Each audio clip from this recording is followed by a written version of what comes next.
Reserve Bank's new governor today as Michelle Bullock heads her first board meeting since taking on the top job. Experts are predicting the official interest rate will be kept on hold at 4.1%. Economist Chris Richardson says the RBA board will be taking into account a recent rise in inflation. Inflation's gone back up, and it's because of petrol prices. The Saudis are starting to turn off the taps, and the amount of oil they're pumping, that's pushing up prices at the pump here in Australia. So it is a new challenge, a new thing for the Reserve Bank to be keeping a close eye on. Early voting for the Voice referendum's now open in all states and territories after public holidays delayed the service launching on the same day nationwide.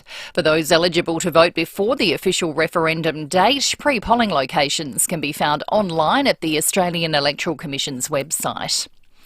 Universities say an overhaul of Australia's visa rules will improve the education sector's integrity. More from Zach De Silva. The Albanese government plans to crack down on some education agents who it's accused of rorting the migration system. Labor claims some people are entering the country on a student visa, then getting a dodgy provider to help them leave their university and work instead. Katrina Jackson from Universities Australia says it's a loophole that must be closed. That's not how the system should work, and cleaning that up is a really good thing. In a bid to weed out unethical providers, unis will soon get access to agents' visa rejection and student completion rates. The government's also expected to make other changes to stop criminal groups exploiting temporary migrants.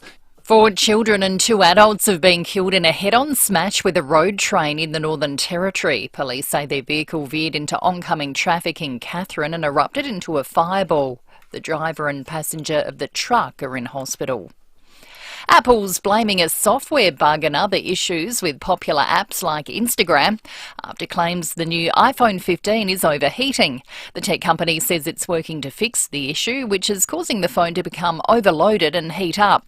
Tech expert Jeff Quadromi says it can be quite dangerous. It gets a little bit warm. Around the 43 degrees sort of Celsius is what people have been feeling as it's been detected. And, 43 degrees, we've seen it on a summer's day, but when it's actually in your hand, it actually can feel quite hot.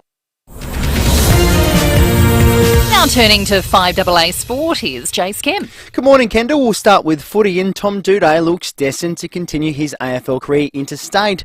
Collingwood and Brisbane are pushing hard to secure the defender's signature, with the free agency window opening on Friday.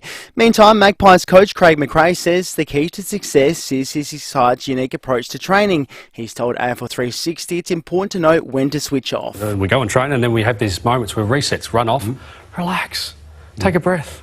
Like the wicketkeeper can't do 90 overs, standing at the stumps, just so intense. You've got to be able to switch on and off. And so we work really hard to allow us to match day to be relaxed. At St Kilda, Jack Sinclair has capped off a stellar season, winning the club's best and fairest. The two-time All-Australian finishing 9 votes clear of Callum Wilkie. To cricket, and Australia has fallen victim to the greatest women's T20 run chase of all time. The West Indies running down a target of 213 runs to win with just 1 ball remaining. And finally, there will be an extra day of tennis at the Australian Open next year. The tournament will run for 15 days and start on Sunday for the first time. And that's the 5AA Sport. Now the 5AA forecast. When you've earned your dream bathroom, speak to Bathrooms by Design, Clovelly Park and Lonsdale. A shower or two and 19. Showers tomorrow down to 16. Cloudy on Thursday 18 and a possible shower for Friday 19. At the moment 15. More news as it happens on 5AA. Thunder, feel the thunder.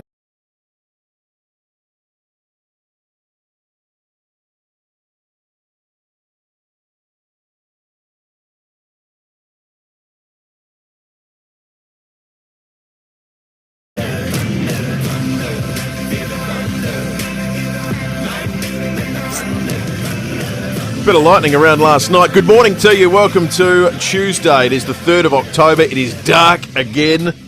Geez, the nights are good and the mornings get tough at this time of year. Good morning to everyone who does get up early and sets the alarm at around 6 o'clock and tunes into the program to find out what's going on in the world. We'll get across everything today. It being a Tuesday, it is the first Tuesday of the month. The RBA's meeting today.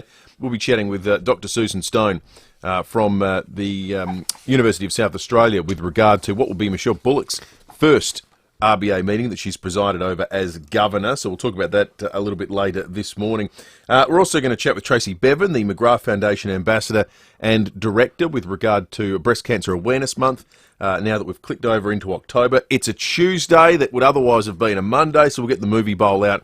There's lots going on, and lots came out of the weekend, both around the world and in Adelaide, that will get you across as well. Love you to be part of the show, 8223 You can text us on the Duttons text line.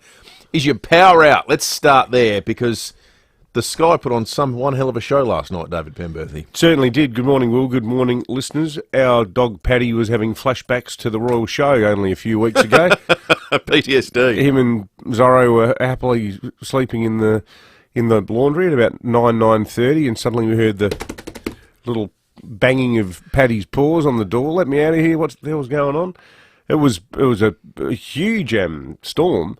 Not much in the way of rain from it in our neck of the woods, but certainly a lot of very like big flashes of sheet lightning, and a lot of the wind though. For about 10 minutes, I thought every tree in the backyard was going to fall down. We had this huge surge of wind.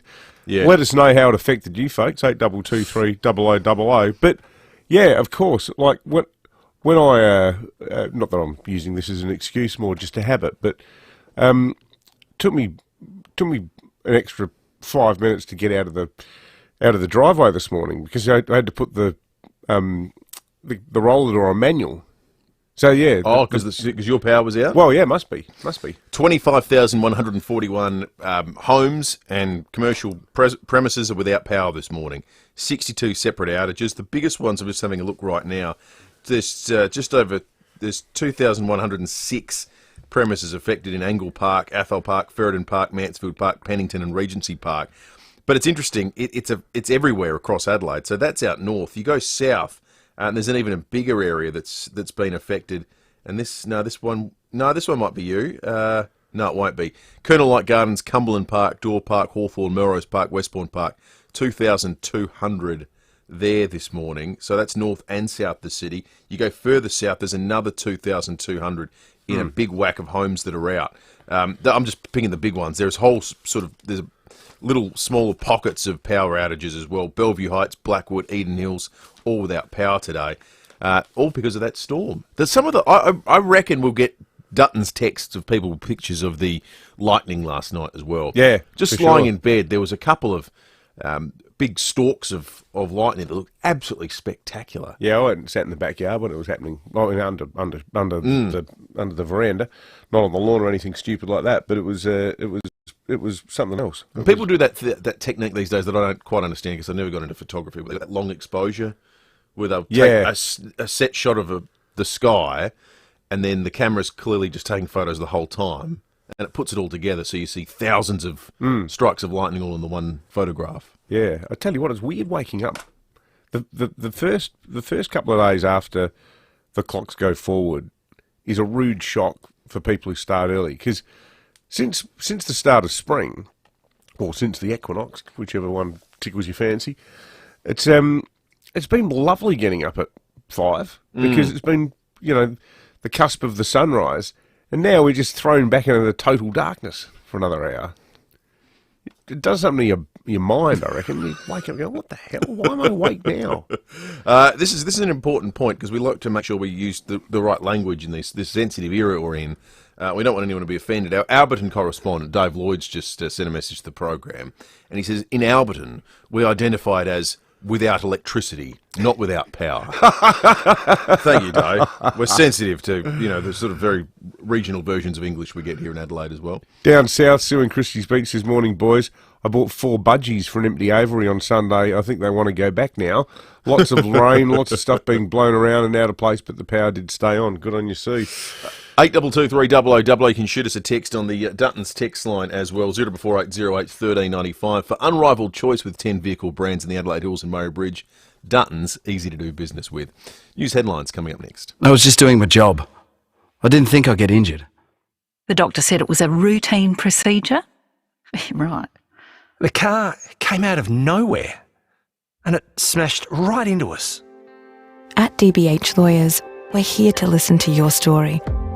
Our team of local South Australian lawyers will help you navigate the law and find the best way forward. We're with you. We're for you. We're DBH Lawyers. dbh.com.au. Get into Ranella Mazda for a huge range of BT50s. New or demo or reduced, in stock ready for immediate delivery. With $2,000 of genuine Mazda accessories with every new BT50 sold. Hurry, only at Ranella Mazda, Main South Road, Ranella. LVD 152780.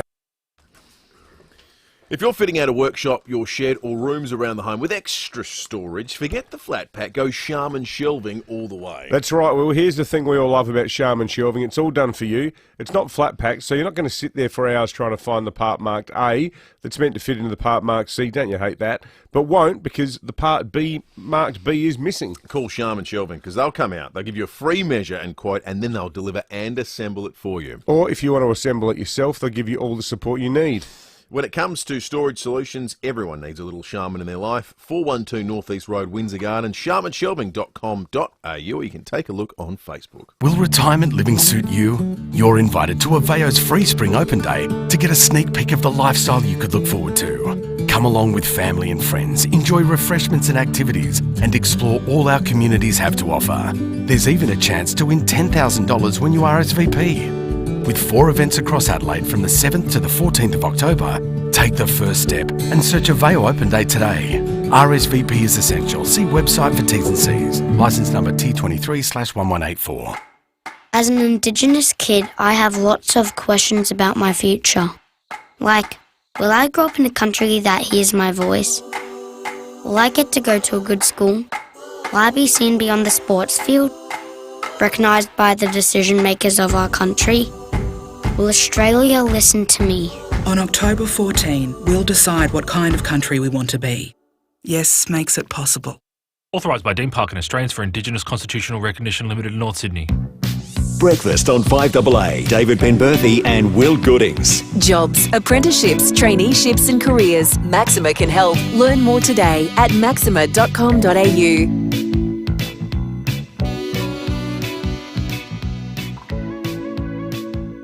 13 after 6, let's jump into the news headlines on this Tuesday, the 3rd of October. Early voting for the Voice to Parliament referendum now open in all states and territories, meaning those eligible to vote before October 14 can do that. The Australian Electoral Commission's Evan Eakins-Smith says you can find your nearest early voting site online. It's very easy to find out where your nearest polling place is. Just go to aec.gov.au. We've got a handy tool there. You just punch in your suburb or your postcode. It even brings up a map with pinned polling place locations, so you can find every detail you need to know. About 5 million or so people registered to vote early. I reckon that number will actually rise. I think we've got a huge number of people who do it early. We'll take you through the details of where you can do it in Adelaide at 7 o'clock this morning. I think a lot of people just want to get it out of the way. Absolutely. There's still another 2 weeks to go. Feels like it's been going forever, doesn't it? I heard the Prime Minister this morning talking, saying the expectation is once people can vote, they expect to see a surge in support for yes. Oh, okay. I'm not quite sure how that works. Yeah, I'm not sure about that either. Almost $1 billion has been seized from underworld operations across the country since 2019. The AFP's haul includes $40,000 worth of alcohol, $1 million watches, and 72 properties. Wow. That's just in New South Wales. The criminal assets are now being sold off and funds are diverted back into the Australian economy. That'll be mainly in Sydney. 72 properties in New South Wales owned by criminal enterprise. Drug dealers. Well, these days, if you want to buy a house anywhere near Sydney Harbour, you almost need to be the head of the Medellin cartel or something like that. I would have thought. Not the head, maybe like 2 you got to be high ranking. Yeah.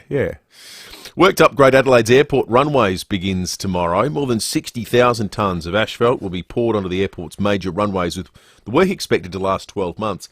All up, the resurfacing project requires more than 60,000 tonnes to cover the 413,000 square metres of runways and taxis. The same amount of asphalt would be enough to reseal a 40k stretch of road between Adelaide and McLaren Vale. That's amazing. That's actually happening at the moment, I think. Geez, how many listeners got caught up coming back yesterday in that traffic snarl? Oh, the traffic was unbelievable. Nightmare. We were down in Aldinga coming back yesterday afternoon. It took about 6 turns to cross Seaford Road, heading north along South Road. But it's going to be quite disruptive for people who live near the airport, because most of that work's going to happen overnight. And there's going to be planes that have to come in using the cross runway, so they come in a different way, so people that aren't accustomed to airport Yeah. Complain noise, you're going to have to deal with it. The airport are saying on that front they will undertake additional measures to reduce the noise impact, such as limiting delivery of materials to daylight hours and replacing the reverse beeper sound on large vehicles. Oh, really? That is the most annoying sound on planet Earth. Well, it's designed to be annoying, so you turn around and go, oh, what's that? That's a reversing vehicle. Well played to whoever worked it out, because they did manage to pick the worst noise in the world. You know what? The noises that cars make, you've seen my hybrid downstairs. When it starts... Well, it's totally silent. You got no idea that it's on. It's like a Dodgem car started. Yeah. It's disconcerting. But it's really bad if you're in shopping centre car parks. Because I'll often go into my local Drake's and there'll be people walking in there and I'll be driving right behind them, but I'm like the sort of ghost car. They don't know that I'm there. It's a real problem. And you don't want to honk because then you look like an impatient sod. So I just sort of sit there doing like 1 kilometre an hour waiting for some old granny to just wander her way through the car park. We're going to have to change, car park awareness and all that kind of stuff if everyone gets to electric cars and there's just no sound. What I'm saying, yeah, well, exactly, because surely there's a happy medium somewhere between the reversing airport vehicle. Yeah, I'm with you. And the modern hybrid. Good theory. New Reserve Bank Governor Michelle Bullock will chair her first monthly board meeting today. The central bank's expected to look through a spike in the latest inflation numbers and likely keep rates on hold. However, complicating the picture is an uptick in house prices, suggesting that previous rate hikes haven't yet done enough to subdue the market. Northern Territory police say alcohol could have been a factor in a fatal crash south of Darwin. A car erupted into a fireball after it collided with a road train, killing all 6 people inside, including 4 children. Investigators have spent 72 hours at the scene, still trying to identify the remains. 21 people lost their lives over the weekend in Australia. 21. It's just staggering, isn't it? Imagine if 21... fewer people died in the second Bali bombing. That was page 1 for days. The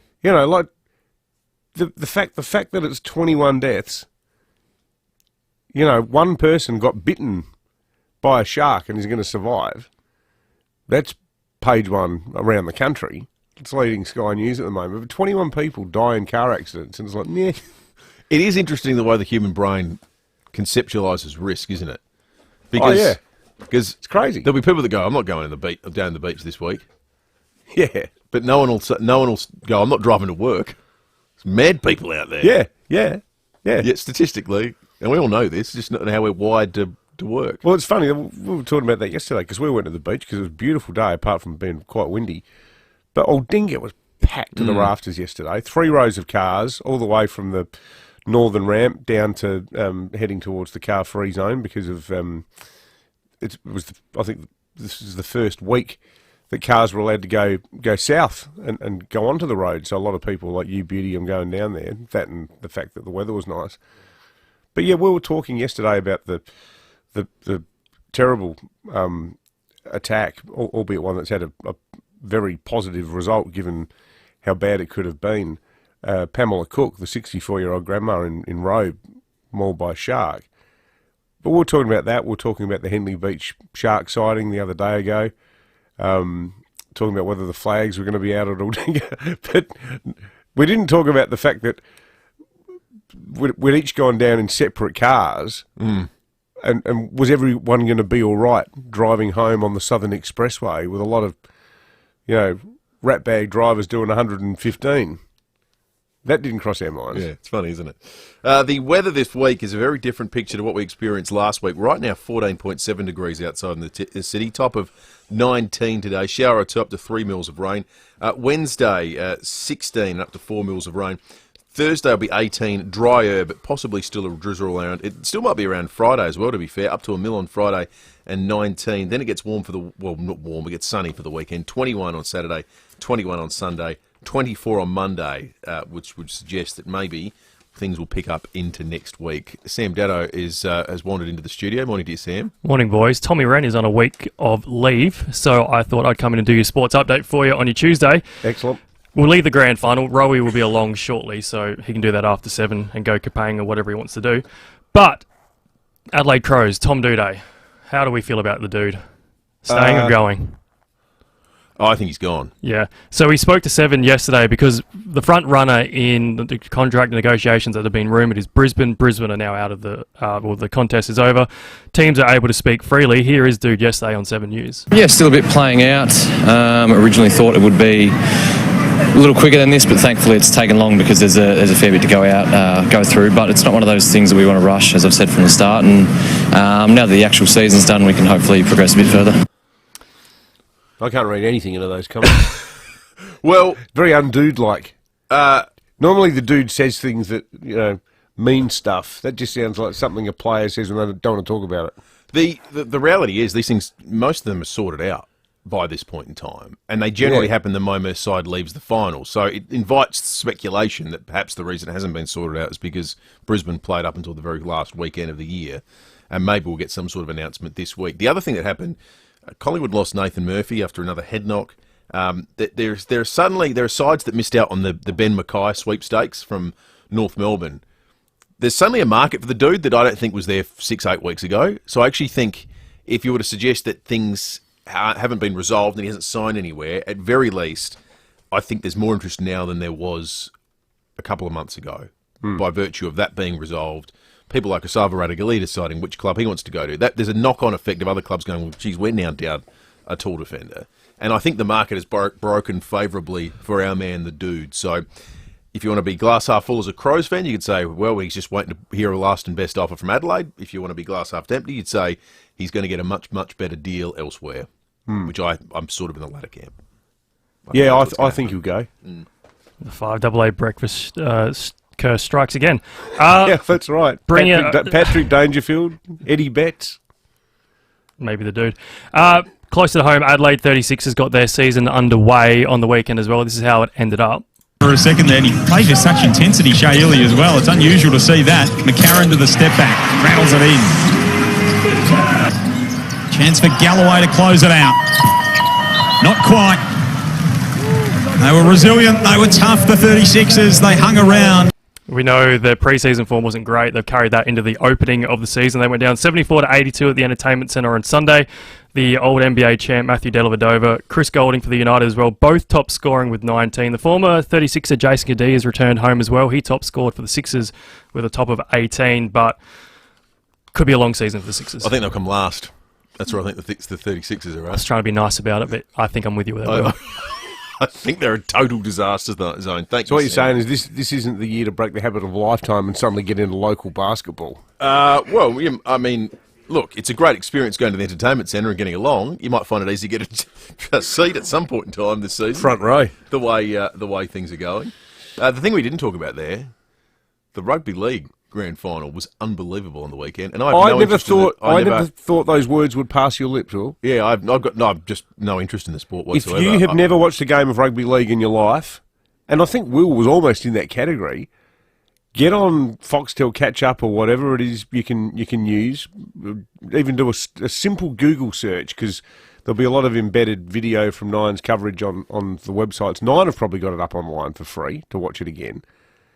Penrith v. the Brisbane Broncos. Just an astonishing game of football. 12 minutes to go. Brisbane were leading by almost 3 converted tries. They were 20 points. It was 24-8. Penrith were paying $33 to win. And I don't say that in a pro-gambling way. I just say it as it being indicative of how up the creek the Panthers were. And they won the game by 2 points. And it was just one guy. If you want to see one guy going, I'm just going to take this game by the scruff of the neck, and in the space of the next 10 minutes, it looked like Broncos people were planning the celebration. The players were like walking around, we've got this. Nathan Cleary, what a performance. Superstar. It was just phenomenal. Don't you reckon that guy, if any AFL club could pick him up, you'd stick him in the midfield somewhere. He could play any game, that bloke. Yeah, he looks like a very talented sportsman. Yeah, absolutely. That was a stunning performance. What about Brisbane? Potentially title town might be bridesmaid town. So the last remaining hope for the side is the Brisbane Roar in the FFA Cup final, the Australia Cup final. But the Lions and the Broncos losing in the same weekend. It's just poor old Brisbane. Despairing for Brisbane. That shocking call, the advantage paid with Zach Bailey seconds to go. That was ludicrous. Having said that, though, as much as I wanted despise Collingwood. Craig McRae, such a good bloke. Beautiful picture of him on the front page today with his little baby girl nestled inside the Premiership Cup. And Darcy Moore, I love Darcy Moore. Me too. His speeches, the one he gave on Anzac Day, I did my column about him on Sunday. I reckon he's a hugely important figure in Australia right now because he's the bloke who shows blokes you don't have to be this conform to some macho stereotype to be a leader or to just be a man. Like I love the fact that he's clearly comfortable with being seen as someone who thinks. Not the, boy's done good, stuck it right up him. Like, Australian men are much smarter than they pretend they are. Yeah. Don't you reckon? Yeah, but I think he's actually probably a sign of hope for the future. I think that this younger generation of blokes are less like that than their predecessors have been. Yeah, for sure. And he's emblematic of that. He's the best version of it. But I actually think things have progressed away from the dumb macho bloke. Well, they haven't progressed away. They're progressing away. I mean, if it's happening at Collingwood, of all places. 5AA News is coming up in just a moment. We'll get to some of your Duttons texts. A lot of people affected by power outages this morning. We want some lightning pictures too, if you can send them through. 044808 1395. Duttons for unrivaled choice with 10 vehicle brands in the Adelaide Hills and Murray Bridge. Duttons, easy to do business with. For nearly 40 years, no one has done certified used cars quite like Steinborner Automotive, with dedicated yards including SA's best range of commercials loaded and ready to go, including SA's only dedicated small car and SUV centre, and SA's only large SUV and 4x4 centre suited for any lifestyle. Steinborner still also has the best range of Commodores from ZBs to the collectibles. View all late model used vehicles at steinborner.com.au. Steinborner Automotive. It's well worth the trip. At Light and Easy, we believe eating well is at the heart of men's health and well-being. It's why we've created over 235 delicious meals to make it easier for guys to eat well. For the guys wanting high-protein meals to help improve their fitness, to the guys who just want to lose a few kilos. For the guys looking to improve their health as they get a little older, to the guys who just want to enjoy a little more free time. Try Light and Easy for yourself. Visit lightandeasy.com.au today. Now, are you a cask water drinker? Do you make the regular trek to the shops to haul those heavy boxes home? That wobbly walk, trying to balance 10 odd kilos on one side with your groceries on the other. And look, then there's the financial cost, because these days a cask sets you back more than $5, lasts maybe a week at home or in your office if you're lucky, and it quickly adds up to hundreds of dollars a year. Well, there is an alternative. If you want clean, refreshing drinking water without the hassle, simply switch to PureTap. Once you're all set up, it's about $6 a month to maintain for unlimited, fresh, clean drinking water on tap. So don't waste time, plastic and money on cask water and bottles. Get the taste without the waste and switch to PureTap. It's easy to get set up, and you won't believe the price because they're on sale right now with PureTap's spring sale. Switch and save today. Give PureTap a call on 133502. That's 133502. 5AA's Tech Talk with your host, Adelaide Tech Guy Richard Pascoe. Thanks to Harvey Norman Computers. The latest flagship phones from Samsung and Apple are now all available at Harvey Norman. So whether you're after the latest Samsung Flip or Fold phone or the new iPhone 15, Harvey Norman has got you covered. Optus and Harvey Norman have teamed up to give you the best available offer to help go towards your new phone purchase. Eligible customers receive a $1,200 Harvey Norman gift card when connecting to a new Optus $99 SIM-only plan for 24 months. What better way to take advantage of the $1,200 gift card than to put it towards the latest Samsung Flip or Fold or new iPhone 15? Offer ends October 4. It's in-store only, not available with any other offers. Minimum plan cost over 24 months is $2,376. Plan cancellation fees apply. Terms and conditions apply. Check out this great offer at a Harvey Norman store near you. 5AA Breakfast is streaming live right now. To watch, simply head to 5AA on Facebook or YouTube. This is Adelaide's 5AA.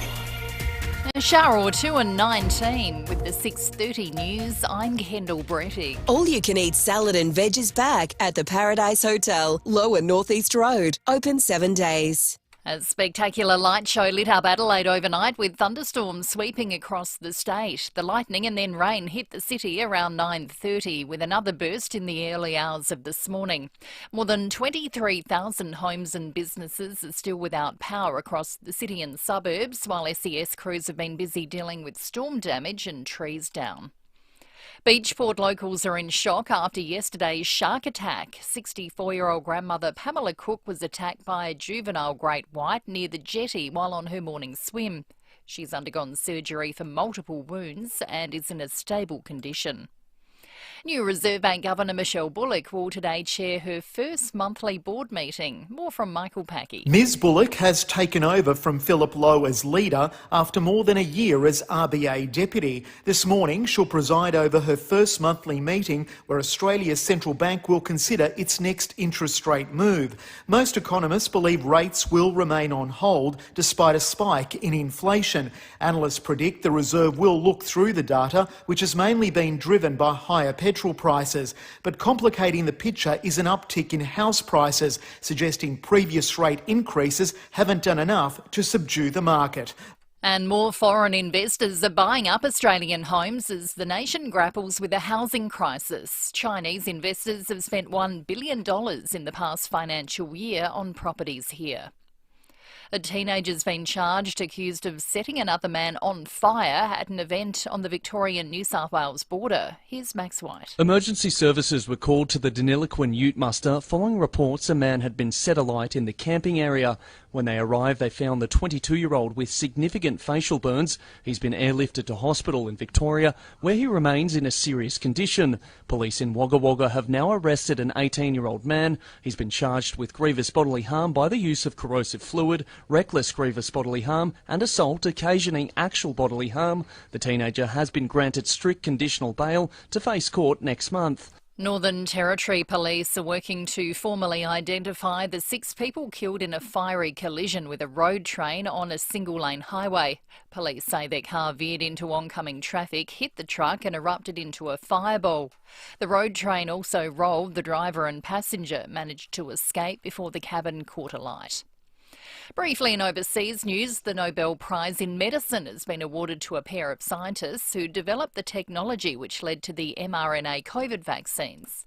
A fire which erupted at a police complex in Egypt, injuring at least 38 people, has been contained. And a second British police investigation is looking into alleged sexual offences by actor and comedian Russell Brand. Now turning to 5AA Sport, here's Jace Kemp. Thank you, Kendall. We'll start with some big tennis news, and for the first time, the Australian Open will begin on a Sunday and will include an extra day's play. Jordan Tunbridge reports. The Australian Open will run for 15 days at Melbourne Park in 2024 and start on a Sunday for the first time. Tennis Australia are expected to confirm today an extra day will be added to the schedule. Round 1 matches to be played across the first 3 days of the tournament instead of being crammed into 2, a change which will also boost attendance. It comes after many years of frustrations from players, spectators and parents of ball kids over matches running into the early hours of the morning.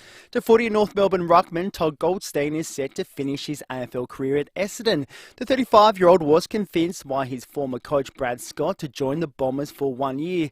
Meanwhile, Collingwood Premiership coach Craig McRae says the club's culture and a sense of fun are the 2 key elements to success. He's told Fox Footy he's instilled in the players the importance of enjoying themselves. I've seen a number of years developing players that they leave the game with a bit of taste in their mouth. And my dad used to say, happy people are way more motivated to do things. And so we're trying to make our players happy. And finally, the Redbacks will begin their Sheffield Shield campaign this morning when they face Tasmania at Karen Rolton Oval. And that's the 5AA Sport. Now the 5AA forecast. When you've earned your dream bathroom, speak to Bathrooms by Design, Clovelly Park and Lonsdale. A shower or two today, a high of 19. Showers tomorrow down to 16. Cloudy on Thursday, 18. And a possible shower Friday, 19. At the moment, 14. More news as it happens on 5AA. Breakfast on 5AA. David Penberthy and Will Goodings. Jobs, apprenticeships, traineeships and careers. Maxima can help. Learn more today at maxima.com.au. 25 to 7. Sam made a good point a moment ago. First morning commute back with the clocks changed over the weekend, so it's pitch black, but it's pitch black with the added element this morning that we have 23,960 premises without power. 23,960 as we speak on account of the lightning and thunder last night. So take care out there. There might be lights out in all sorts of places, but there'll be a lot of people waking up. The alarm will have gone off and going, what the hell's going on? It's pitch black and I can't turn the lights on. I'd like to hear, this is a personal plea, we got any landscape gardeners listening to the show? Seriously, I had to move 2 tonnes of 14 mil fluoro stone into my garden bed at Aldinga over the weekend. I pulled out probably 8 bushes that had just got completely out of control. We had a snake in the yard, so I wanted to make the garden less snaky and also a bit more drought friendly, so I've gone with agaves and big, so those tall, thin, pencil-shaped San Pedro cactuses and stuff. So I did about 4 hours gardening Friday after the show. Saturday and Sunday, I did like what would be a normal shift if you're a landscape gardener. About 7 hours on Saturday and about 8 hours on Sunday. Didn't do anything yesterday, but I am so sore. And I was thinking, like, how is it that in Australia, well, the first thing I want to know is how do you do it? If you're out there, if that is your day-to-day job, how do you recover from it? I suppose you just keep working. Well, they get conditioned to it. Oh, I'm in so that's total like agony. People working out for the first time that haven't done it in a long time, it hurts. Yeah, but people do it every day. You're using every muscle in your body. Yeah, like, that's why they fit. Oh, even doing that, even replicating the action of shoveling rocks into the wheelbarrow, then lifting them up, taking them up a railway sleeper that I was using as a ramp to get into the garden bed, then doing that. Like, even doing that hurts. You look like you're in pain. Yeah. You need a massage. I need something. But why is it that we don't have 2 different retirement ages in Australia? It's a great question. Because in our soft-handed industry, I mean, we're probably regarded as young working in talkback. You know, so many people, like you think about Leon and Jeremy Cordeaux, like, you know, Alan Jones. There's people who do our job into their 70s and 80s. Lawsy, because you can. Yet, how do you say to someone who's a landscape gardener, we think that you, along with people who work in the soft-handed industries, like being a radio broadcaster or a public servant, someone who goes to, 4 Zoom meetings a day, should be treated the same way as someone who goes out habitually moving 2, 3, 4 tons of rocks? It just doesn't seem... I reckon it should be 60 for people who work in jobs like landscape gardening.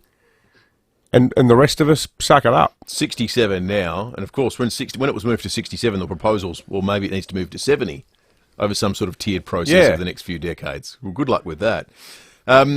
Few Dutton's texts coming through on 0480831395. Someone says you need help from a physio, not a landscape gardener. Thank you to that text. Nick Chigwidden, where are you when we need you? Another text on the issue of quiet electric cars this morning. My boss nearly ran me over back in his Tesla. They need a beeping sound on them like the forklift does. Arthur also said Pete didn't run over the umps. Now, come on, Arthur. We can't sanction that kind of behaviour. No. Buck says the storms really hit us hard in Blackwood, Coromandel Valley, Flagstaff Hill, Bellevue Heights, Eden Hills, etc. Big trees down, roads closed. If you're in that area, do give us a call. In fact, if you see anything in your travels this morning, trees down or other sorts of things causing chaos, make sure you give us a call. 8223 0000 is the number. Someone said that's why tradies are screwed by 55. Well, again, now you got 12 years, you got to sort of cool your heels while your back's stuffed and so forth when you can't retire. So keep those texts coming in. Did you see over the weekend the opening of the Sphere in Las Vegas? I encourage anyone who hasn't seen this to go online and Google the Sphere. That's all you need to do. I didn't see it. What is it? It is the most extraordinary concert venue on planet Earth. You might have seen the outside of the Sphere that they've switched on. It's been on for a few months. But it's a building that is 112 metres tall, 157 metres wide, and it is a perfect sphere, the outside of which is entirely a screen. Oh, wow. And so they project all sorts of things. There's an eyeball that watches things, or there's the planet Earth, or so forth. It looks phenomenal. The inside opened up over the weekend with a short-term residency by U2. It's an 18,600-seat auditorium. Cost $2.3 billion to make. Honestly, if they made it in Australia, it'd cost $15 billion. It's got a stage at the bottom level. Then inside, the world's largest, highest resolution LED screen. People that went inside said it's unlike anything you've ever walked into your life. It's like walking into the world's most extraordinary IMAX cinema, where your entire field of vision is a screen. So U2 collaborated with them to come up with a visual display for their residency, but it's going to become the major concert venue on planet Earth. Rolling Stone, I read a review, said this is the next evolution in concert going. The idea that once upon a time you just went to non-purpose-built stadiums to watch concerts is going to seem quaint. Because this thing, the sound is better than anything you've ever seen, and the visual display is obviously absolutely overwhelming. If you haven't seen it, I encourage you, just have a Google and have a look. A lot of videos from people inside as well. It's mind-boggling. When you say U2 are playing a residency, are they there for 6 weeks or something? Yeah, that's right. Yeah, they're doing what's their album called? Achtung Baby. Achtung Baby. They're doing that live at the Sphere for 25 concerts. Tickets $400 to $500, the most expensive ones. It's pretty expensive, but honestly, Google it. It looks like a future envisaged in Back to the Future. Wow. In fact, awesome. We're going to put it up on the Foodland Supermarkets Facebook and YouTube live stream. We've got it up at the moment. We've got up a external picture of the Sphere at the moment. We'll so you ever been to Vegas? That's a still locked off image. Yes, I have. Is it good? I've never been there. It's good once. Did you reenact your wedding vows or anything like that? Didn't go to an Elvis chapel. No, didn't do that. Did you get the souvenir Will and Ali mugs like in the Hangover? No, we didn't get. No, it was before the Hangover, I reckon, when I was there. Okay. It's good to go and see, but Doug. It wears quickly, I reckon. Our Doug was a weight. Mark and Sterling's called in. Morning to you, Mark. Good morning. Good morning. Just on the retirement age situation and the 60, etc. My father-in-law was a senior constable in the police force for 37 and a half years, and he was pleased to be finishing, but he had to finish at age 60. No questions. Had to finish. I do not understand why that is the case in light of the need for an ongoing quality police force, and why he wasn't given an option to taper his way out, say over 5 years. Could have gone into recruitment, could have gone in as a mentor to new arrivals. So many options. It's just completely baffling. So was it a mandated hard, you have to retire at 60, 60 Mark? was it. I wonder, it's not still the case, surely. I like to think not. Yeah. Because this was in 1994. I've got to say it was a while back. Yeah. So surely it must have changed. It'd be interesting to hear that it had changed. We'll check that out. Because he was a great man, salt of the earth. Did a great job. Country cop for a lot of that time. Yeah. And then, 60, the tap was turned off. He was happy to go, but what of those who would have liked to have stayed on? What of them? That's interesting. Mystery. Yeah, for sure. Just looking at the Police Super website, so Police Super starts paying out at age 55. So it makes sense. It's all designed for people to be retiring earlier than elsewhere. Well, it's a bit of a pattern, certainly in the States. The reason that a lot of people stay in the job, even though it's significantly more dangerous in the US than it is here, is because of the pension plan and that it kicks in so young. Like in New York, I think it's 40 or 45. And then a lot of them just get jobs in security. But, it's a big draw card. All right, let's check traffic for the first time this morning. Again, we're going to need your help out in our roads as our eyes and ears this morning following the storm activity yesterday. You can give us a call. Otherwise, we'll check traffic broadly thanks to Keezer. Are you tired of back pain? Time to try Keezer, KIESER.com.au. Thanks, Will, and good morning. A few damp roads after overnight storms last night. Take it easy on the drive to work. And those storms have knocked out power in quite a few areas. So got lights out of action around Ethelton, Queenstown and Port Adelaide. Take it easy driving through there. Got works at Crayfors West. The tunnel was near Mount Bar Barker Road, speeds at 40, and look out for cameras today, Baines Road, Woodcroft, and Chief Street at Brompton. Porto have the best new range of value meal deals. Get a pulled chicken burger, a chicken and cheese burger, or a chicken wrap stacker with chips and a drink for just $9.95 each, only at Porto. Adelaide's most accurate traffic on 5AA. Get into Ranella Mazda for a huge range of BT50s. New or demo or reduced, in stock ready for immediate delivery. With $2,000 of genuine Mazda accessories with every new BT50 sold. Hurry, only at Ranella Mazda, Main South Road, Ranella. LVD 152780. I'm Ned, and I'm a geek. I'm no good at voiceovers, but amazing at fixing your tech problems. All Geeks to You techies work on any device and give great advice. For in-person or remote tech support, go to geeks2u.com.au. That's the number 2, the letter U. It's Ian Healy, and I'm here to talk to you about back pain and Kiza. If you're one of the 80% of Australians who suffer from back pain, it's tempting to do nothing. But this can cause weaknesses down the road. The best place to start with back pain is exercise, and the best place to exercise is Kiza. Kiza's physios and Swiss-designed strength training equipment help you build strength in a supervised environment. I go to Kiza, and you can too, at our new clinic in Norwood. Book your initial assessment at kiza.com.au. Now, I'm going to get you to redefine your definition of something. I'm going to get you to redefine where you live and what luxury means. If you didn't think that was possible, you should have a look at 88 O'Connell Luxury Apartments. There are 2-bedroom, 2-bathroom apartments now selling from $1.2 million.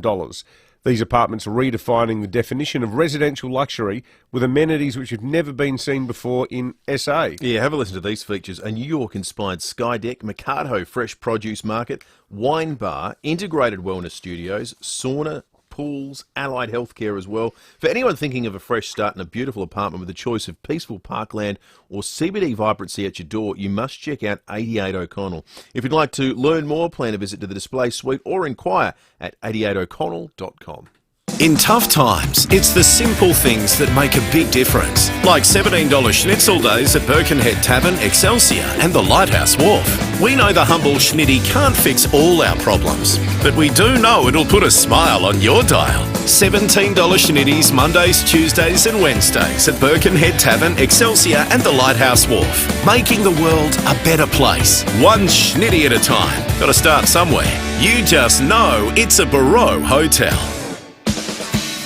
Breakfast on 5AA. David Penberthy and Will Goodings. If you're living with a disability, injury or health condition and looking for work, visit maxima.com.au. 12 to 7. We'll talk weather in a moment. Weather is the story this morning. But first, John's on the line talking the SAPOL retirement age. What can you tell us, John? There's no upper limit at all anymore. In fact, there never was. It was just best financially under the old pension scheme, which stopped in 1994, to go before 60. But in actual fact, the oldest one known under that scheme was age 71. And now police are just under super like everyone else. There's no pension scheme. Okay. Yeah, okay. Oh, that makes sense, John. It makes sense, certainly, in terms of the current recruitment issues and retention Tell you issues. what, there's a few old super schemes kicking around, none better than the old Commonwealth scheme for federal public servants. That's the one you want to get on. I think that was the one that was phased out, but I think it was the Fraser government got rid of it. Maybe even a bit earlier than that. But people who were working already in the workforce at that point remained on it, because you can't dud people after they've already taken a job. I think you get 75% of your salary for the rest of your life. What was the and it's indexed. What was the justification? I mean, it seems extraordinary in this day and age. But I've got no idea. What was the thinking? Then when you die, your partner gets 50% of your salary. It's just unbelievable, isn't it? Oh. All right, let's talk about the weather. That was unbelievable last night as well. I never got woken up by lightning and thunder, but one of the cracks last night certainly woke me up. It certainly caused havoc power-wise this morning. Hannah Marsh at the Weather Bureau joins us. Hannah, what did your instrumentation tell you about the storm activity we got yesterday? It felt and certainly sounded pretty extraordinary. Yeah, absolutely. It has cleared through the metropolitan area, but is still through areas of the mid-north and Riverland at the moment. And we've seen in excess of 16,600 lightning strikes across the whole of the state to 6 a.m. this morning. We also had some decent wind gusts associated with it as well. So it got to 106 kilometres per hour at Noarlunga just after 9:30. Similar time, 94 kilometres per hour at the airport as well. In terms of rainfall, we didn't see all that much associated with this system, generally up to 4 millimetres, with the top being 3.6 millimetres at Largs North. We saw 2.6 millimetres at the airport and registered 1.2 millimetres in the city. We're currently at the lowest it's been all night with 13.9 degrees, and we are heading for a maximum of 19 degrees today. In the westerly airstream that we've got at the moment, we will see some showers as we head later into the day. We are in a bit of a lull period at the moment, but towards midday we'll start seeing those shower activity start to develop again. We've got a much cooler air mass we're expecting tomorrow, so a maximum of just 16 degrees and those showers sticking around. There is also the possibility of seeing some small hail tomorrow, but the good news is that doesn't hang around for too long. We have a high pressure system that moves in and temperatures gradually start to increase, so we're looking at 18 and cloudy on Thursday, just a possible shower and 19 for Friday, and then looking at sunny and 21 degrees for both Saturday and Sunday. Nice. Thank you, Hannah. Good stuff. Thank you, Hannah. It is classic spring weather at the moment, isn't it? Something for everyone. Let's head to SAPOL. Senior Constable Kate Dawson's on the line. Kate, a car smashed into a tree on account of some of that wild weather at Morphett Vale. Yeah, so this was about 9:50 p.m. last night. Emergency services were called to the Morphett Vale area after a Nissan FUV that had been travelling north on States Road crashed into a large gum tree that had been brought down across the road during the storm. But the tree also brought down power lines and street lights as it had been pitch black in the area prior to the crash, so the poor old driver didn't see it. The driver was a 20-year-old Onkaparinka Hills man. He wasn't injured, but the road was blocked all night while crews from SES and SA Power Networks worked to remove the tree, the car, and restore the fallen power lines. So the scene's only just been cleared and the road was reopened about 6 o'clock. So it's still wet out there. There's debris on the roads and there's probably lots of traffic lights still out. So we're just asking motorists to please drive to the conditions and just take it a bit slower this morning. And yeah, like you said, I think there's still lots of power out in homes across the state. So SA Power Networks, I'm sure, are working hard to restore that power as soon as possible. Yeah, things will be back to normal soon. Just hang in there. If you need any help, police and other emergency services are still out and about and we'll be there if you need us. Kate, also, police dog Bandit doing some great work yet again. He's caught some teenagers at Somerton Park. Yeah, this was about 1 a.m. this morning. Police were called to Marine Street in Somerton Park after vigilant residents reported seeing two people in hooded jumpers using flashlights to look through vehicles that were parked in the street. So Southern Patrols and PD Bandit were called in to search the area, and a short time later, Bandit picked up a track on Gordon Street. So Bandit was able to track along Gordon Street and then north onto Scarborough Street, where in a nearby carport he alerted his handler that he'd found something. So Bandit commenced negotiations, and unsurprisingly, soon after, the two teenagers came out with their hands up, apparently. I spoke to the handler this morning. So they were with your hands up. Yeah, I think that's what he said in barks. Yeah. So in their possession, police located multiple bank cards and a small amount of cash. It was a 15-year-old and a 17-year-old. They were both arrested and have been charged with illegal interference and theft, and they'll appear in court at a later date. So a really good job there by PD Bandit. He's on night shift this week, so watch out if you're going to commit any crime. Yeah, think twice if Bandit's on the case. Exactly. That's great. Good on you, Kate. Senior Constable Kate Dawson from SAPOL. 6 to 7, some ticks coming through on the Duttons text line. This is an important one. Peter in Black Forest says, a massive gum tree has been uprooted in Aroha Terrace, Black Forest. If you get pictures, Peter, send them through to us. We'd like to see that. Or people in the area, give us a bit of a sense of what kind of issues that's causing. 8223 0000 or text us on the Duttons text line. It is Breast Cancer Awareness Month, and the McGrath Foundation have a new collaboration that they're very excited to share with us. Tracy Bevan from the McGrath Foundation joins us. Tracy, good morning to you. Good morning. Tell us about your launch with The Iconic. I know, how exciting. I'm always looking for clothes that are pink, and then now it's looking for me, so it's so good. Yeah, we're really excited to be working with The Iconic. They've got about 40 items, all pink. As we're saying, it's pink with that's making a difference. So yeah, we've just launched that throughout the whole of October. 10% will come back from the McGrath Pink Edit, as we're calling it. So it's really exciting. We hope people will get behind it because, as we like to say at the McGrath Foundation, some people will say, oh, what's my dollar going to make? I've only got $1. But for us, every single dollar is incredibly powerful because it's helping the McGrath Foundation ensure nobody misses out on free care and support from a breast care nurse. It is hugely important work, Tracy. Over the years, and my entry point, like a lot of people, I guess, particularly guys, has been the Sydney Test, and seeing some of the stories that are played during the broadcast of the game. A lot of it goes to like helping dedicated breast cancer nurses and creating actual, new jobs, new positions for people working in medicine, helping women with breast cancer.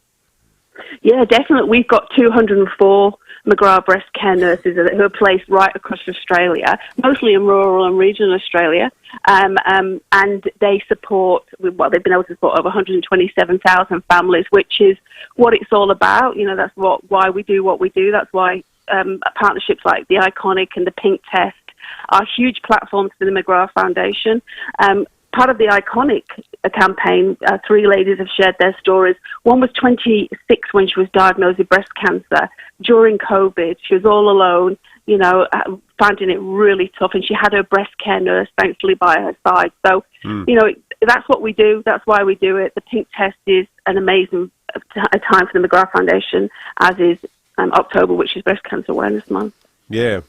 Well, the website is The Iconic, easy to find, theiconic.com.au, and just follow the links through to McGrath-Pink-Edit. Tracy Bevan from the McGrath Foundation, thank you so much for joining us this morning. 5AA News coming up very shortly. We're going to check in with SA Power Networks as well as soon as we can to try and get an update on the scale of the outages that are affecting tens of thousands of Adelaideans waking up this morning. We'll have some more detail for you next. 5AA's Tech Talk with your host, Adelaide tech guy Richard Pascoe. Thanks to Harvey Norman Computers.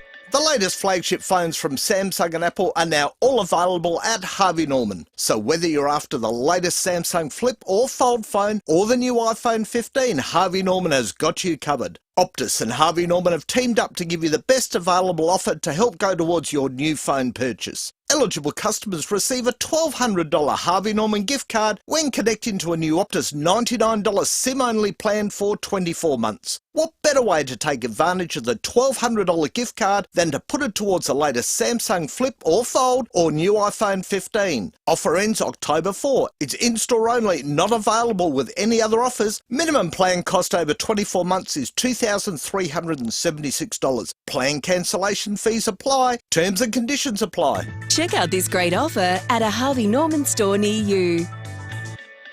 It's easy to get behind the wheel of a new Mawson Lakes Volkswagen right now.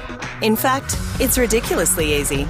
All you need to do is head to the showroom on Salisbury Highway, check out the range of new and demo Volkswagens on sale now, and then pick your favourite. How easy is that? All stock is ready for immediate delivery, with easy finance options available. And remember our next day servicing. Mawson Lakes Volkswagen, Salisbury Highway, just a short drive from the city. Now, with music at the touch of a button nowadays, convenient but boring, there's something extra special about going and seeing the excellent people at Clarity Records and taking your music home on vinyl. It's a way of saying this album's so important to you that you want to hold it in the flesh and take the time for it to soak in. And look, there's nothing like the sound of a record. It's a piece of music history, from the Beatles to Black Sabbath, from Tyler the Creator to Taylor Swift. Clarity Records know their music. Whether you're starting your collection or you're a vinyl enthusiast, you'll find what you're looking for. They'll try and find it for you also, and they're always buying second-hand records. And look, as you know, we had a lot of fun last week, partnered up again with Matt and Laura from Clarity for the Grand Vinyl Eve show, spinning the best AFL songs. Clarity Records, your fully independent record store, serving the local music community for more than 13 years, 60 Pulteney Street, Adelaide, or check out clarityrecords.net. City Discount Tires. Get saving this month at City Discount Tires. Grab 3 Falcon Zeek ZE 310R passenger car tyres and get the 4th tyre absolutely free. Experience top-notch performance with exceptional grip on both wet and dry surfaces. Steer your way to citydiscounttires.com.au for even more great deals. City Discount Tires. We're driven by value. City Discount Tires. 5AA Breakfast is streaming live right now. To watch, simply head to 5AA on Facebook or YouTube. Online, on DAB Digital Radio, and on 1395 AM. Talking Adelaide. This is Adelaide's 5AA. A shower or two and 19 with the 7 o'clock news. I'm Kendall Brattick. All you can eat salad and veg is back at the Paradise Hotel, Lower North East Road. Open 7 days. A car has crashed into a fallen tree at Morford Vale overnight, brought down during the storms. Emergency crews were called to States Road and Richards Road just before 10, where the Nissan SUV had slammed into the tree. Senior Constable Kate Dawson says it had fallen onto power lines and knocked out power in the area. The driver was a 20-year-old Onkaprinka Hills man. He wasn't injured, but the road was blocked all night while crews from SES and SA Power Networks worked to remove the tree, the car and restore the fallen power lines. So the scene's only just been cleared and the road was reopened about 6 o'clock. And almost 24,000 homes and businesses remain without power this morning. A grandmother has undergone surgery after being attacked by a shark in the state's southeast. 64-year-old Pamela Cook was bitten on the thigh and hand by a juvenile great white yesterday morning, just 200 metres off Beachport Jetty. She remains in a stable condition in hospital. Struggling households could be breathing a sigh of relief today with the RBA tip to keep interest rates on hold at 4.1%. The board will meet later today with new Governor Michelle Bullock chairing for the first time.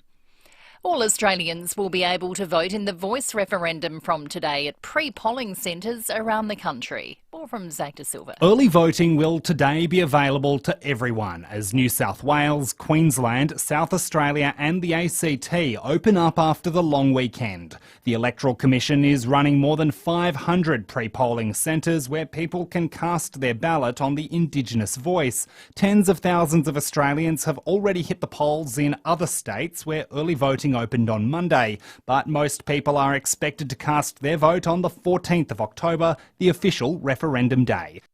Northern Territory police say alcohol could have been a factor in a fatal crash south of Darwin. A car erupted into a fireball after colliding with a road train, killing all 6 people inside, including 4 children. Investigators remain at the scene trying to identify the remains.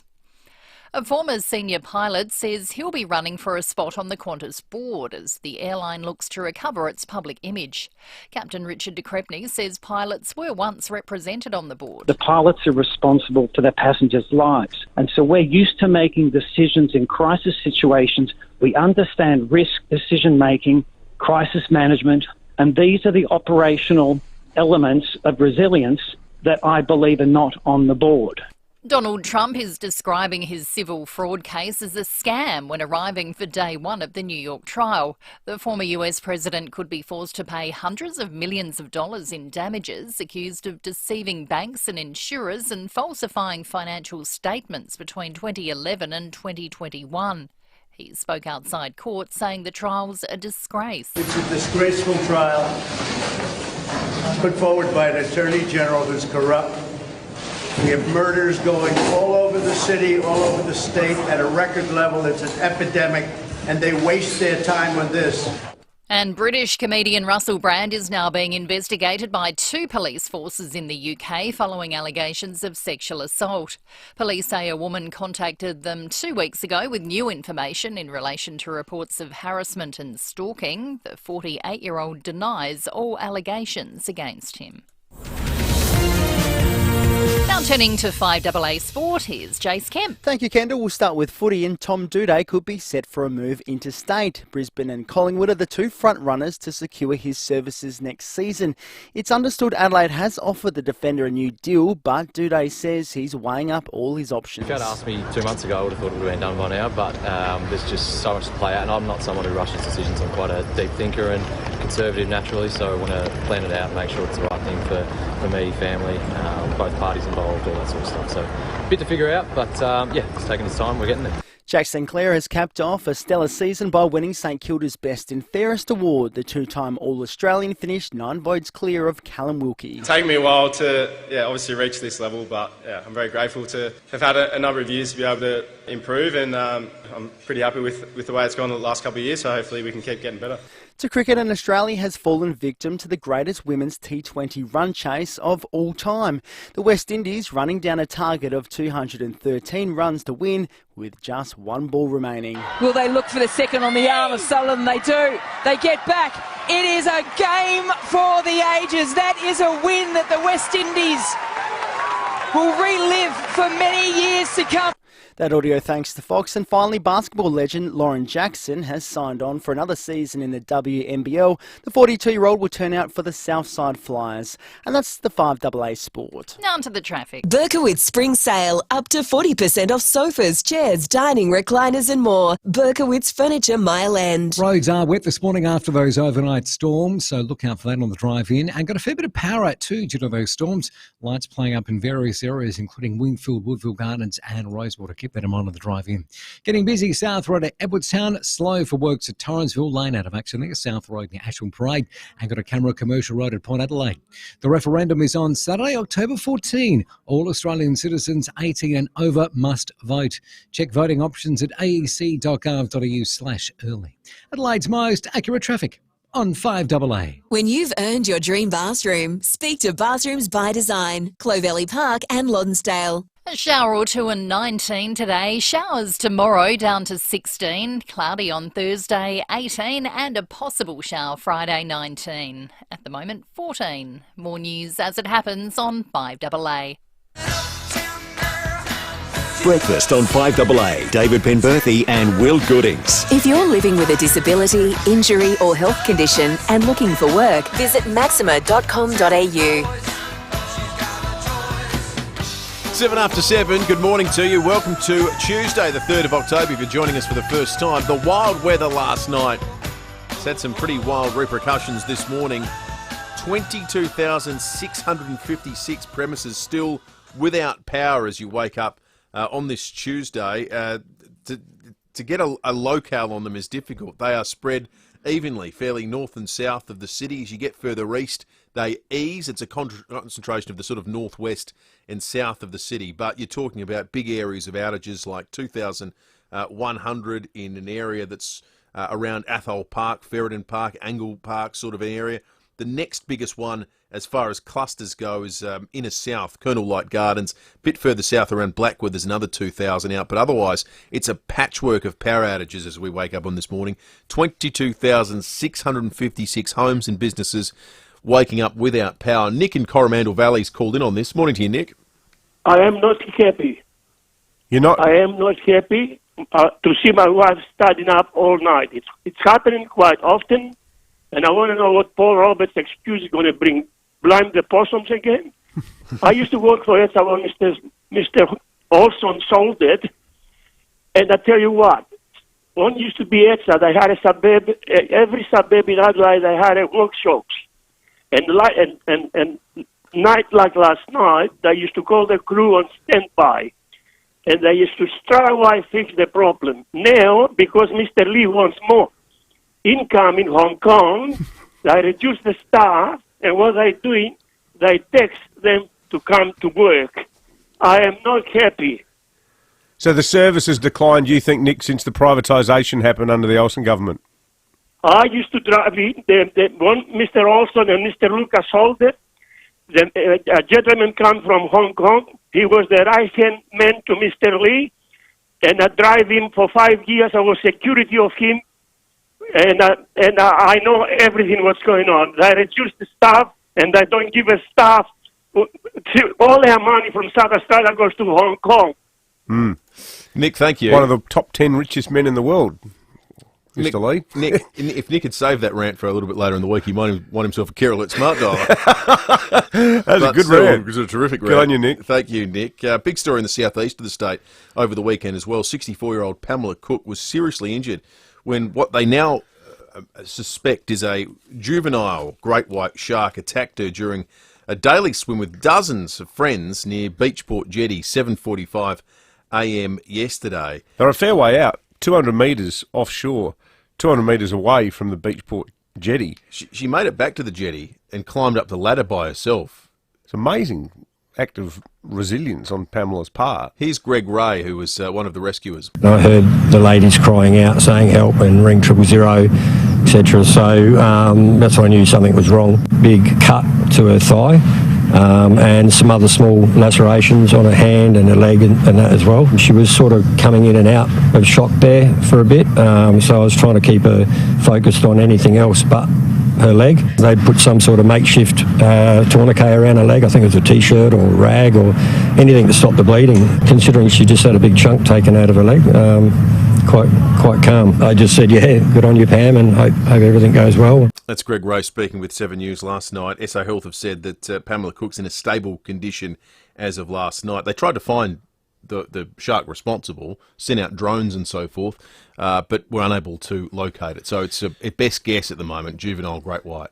It sounds like a funny word to use, but she is kind of lucky. I mean, given how bad it could have been if she was bitten somewhere else, if it got an artery or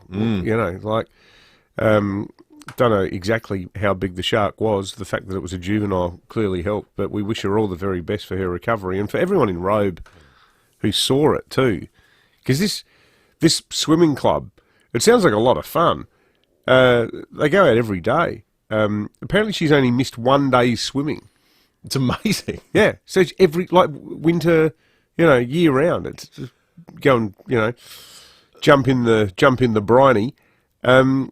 And never with an incident in the past. They're called the Beachport Sea Urchins and Slugs. That's the name of the swimming group. It's a really pretty part of the state, that Beachport Robe, that sort of... Oh, it's superb. But it's wild. Rugged place. Early polling starts today in the parts of Australia where the polling booths hadn't opened yet, so the ACT, New South Wales, Queensland and us here in South Australia. Now, I want to give you the definitive guide to polling early, because there's a lot of misinformation and misunderstanding out there at the moment. If you don't vote, by the way, on the day, it's a $20 fine. That's as a fine will be levied. To vote early, you need to satisfy one of these criteria. You are either outside the electorate when you enrolled to vote, you're more than 8 k's from a polling place, this is beyond polling day, that you're travelling, you're unable to leave your workplace to vote, you're seriously ill, you're a patient in a hospital, you've got religious beliefs that prevent you from polling, you're in Don't prison. roll on Saturdays. You don't roll on Saturdays. Shama Shabbos. You're in prison, you're a silent elector, you've got a reasonable fear for your safety and well-being. So it's got to be one of those things that will get you to... Now, here's the hang on, if you're in prison, how do you organise it? Online? Online. Use your sort of internet time. Yeah, okay. To make sure you're enrolled. Now, the AEC, though, has said this, and I think this is an important detail that I will not expand on. When a person comes in to vote at a pre-poll centre, they're going to be asked if they're eligible to vote early. If you say yes, there's no follow-up questions. That sounds like a pretty... Okay. What's the opposite of onerous? Easy. Yeah, lenient. Yeah, it sounds like a pretty non-rigorous sort of that's interrogation. That's the official AEC position. Presented without comment. So here are the early polling booth places from today. If you go to the AEC website, you can type in your postcode, for example. So if right now we typed in 5,000, here are the spots that pop up, and there are broader pre-polling places out in the country as well, but here are the sort of metro ones.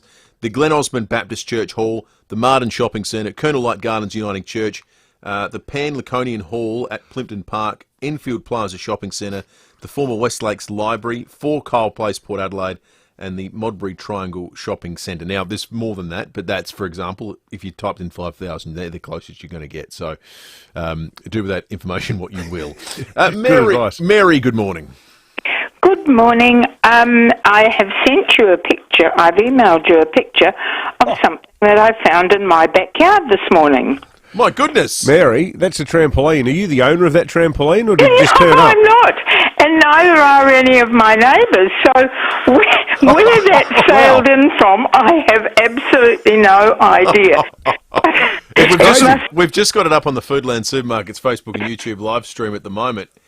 Geez, it looks like it's bent out of shape. It might have travelled some distance, Mary. Did it break anything? Is anything broken at your place?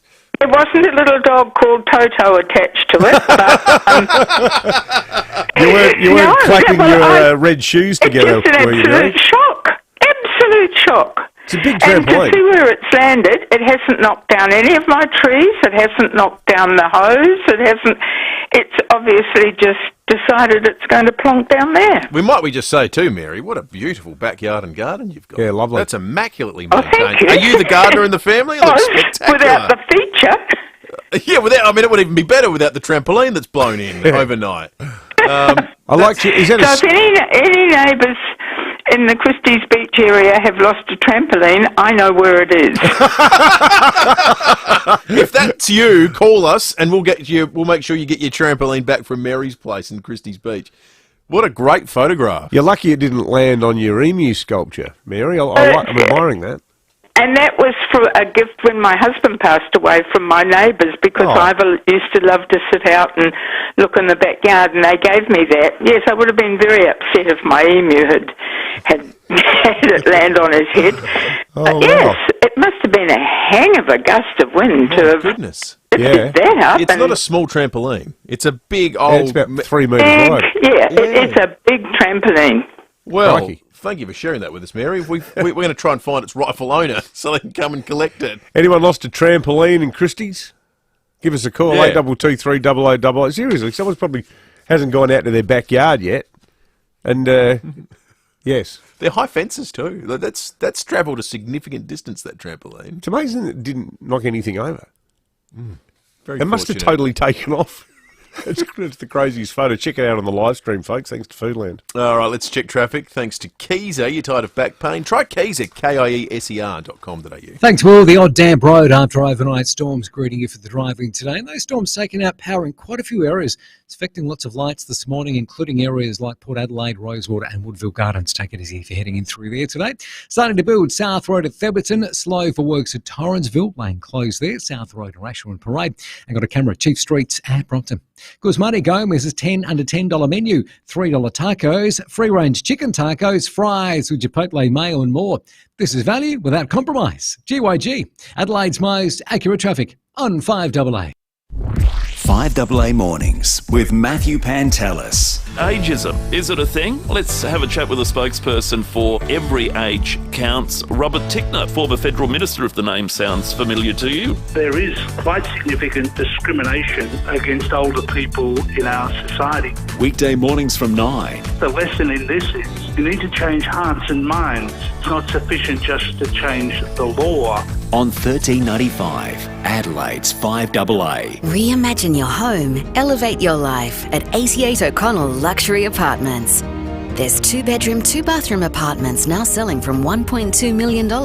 88 O'Connell is redefining residential luxury with amenities never seen before in Adelaide. From a New York-inspired sky deck, Mercato fresh produce market, wine bar, integrated wellness studios, sauna, pools and allied healthcare. To learn more, visit our display suite or inquire at 88o'connell.com. Over 60,000 Adelaide homes have said yes to saving money on their energy bills with Yes, Your Energy Saving Solutions. What's keeping you? Your Energy Saving Solutions can connect you with the SA government initiative called REPS. To save money on heating this winter, Yes is offering eligible households a 2.6 kilowatt Rinnai system for only $699. For T's and C's on this unbeatable offer from Your Energy Saving Solutions, go to yes.net.au. That's yes.net.au. Now, David, you're certainly still a few years off becoming an empty nester. No hurry to get rid of them. Yeah. But could do with a tidier bathroom, Will. That's all I'll say. Well, close your eyes and imagine this. A bathroom that's not full of kids' bath toys or piles of teenage clothes or a bath stained with hair dye. That's right. I can only dream at this point, but one day my bathroom will be my own. Now, if you've earned your dream bathroom, choose Bathrooms by Design because they specialise in premium bathroom creation and installation. All their tradies, including tilers, plumbers, electricians and carpenters, are overseen by one project manager and all your selections are made under one roof. Reward yourself every day with a luxury bathroom thanks to Bathrooms by Design. Be inspired. View their designs at bathroomsbydesign.sa.com.au or visit them at Clovelly Park or Lonsdale. City Discount Tires. Get saving this month at City Discount Tyres. Grab 3 Falcon Zeke ZE 310R passenger car tyres and get the 4th tyre absolutely free. Experience top-notch performance with exceptional grip on both wet and dry surfaces. Steer your way to citydiscounttyres.com.au for even more great deals. City Discount Tyres. We're driven by value. City Discount Tyres. How do you know if the milk you're buying is local? Easy. Just look for 3 words. FIVEAA Milk Company. If the bottle you pick up has those 3 words on it, FIVEAA Milk Company, it's guaranteed to be local. It's guaranteed to be fresh too. And the big plus, you're supporting SA dairy farmers, and for that, we're forever grateful. 3 words. FIVEAA Milk Company. South Australian and proud of it. Rosanna Mangiarelli here from 7 News. Join me and Will Goodings for Adelaide's leading news hour, 7 News, tonight at 6 o'clock. Breakfast on 5AA. David Penberthy and Will Goodings. Jobs, apprenticeships, traineeships and careers. Maxima can help. Learn more today at maxima.com.au. Tuesday morning, we've got a jury coming up after 7:30. It's also the first Tuesday of the month, so Michelle Bullock has a meeting to chair a little bit later today to make an interest rates determination. We'll speak with Dr. Susan Stone from UniSA after 7:30. Always does a great job of taking us inside that room, getting across the kind of factors that'll lead to whatever decision is ultimately taken. This one is one everyone's watching because new first governor for a long, long time. So we'll get a bit of an insight perhaps when the statement comes out into her thinking and if there's any sort of directional shift. But we'll get into all that after 7:30 today. Right now, it's not forward we're looking, but back as we reflect on what was a massive weekend in sport.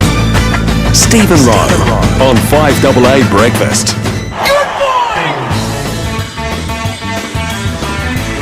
$17 schnitty, Monday to Wednesday at the Birkenhead Tavern, Excelsior and Lighthouse Wharf. You just know it's a bro hotel. Rowie, good morning to you. Pimmer, Will, good morning. After a cracking grand final, it was a full house, 29 degrees. Both teams had a red-hot go, did they?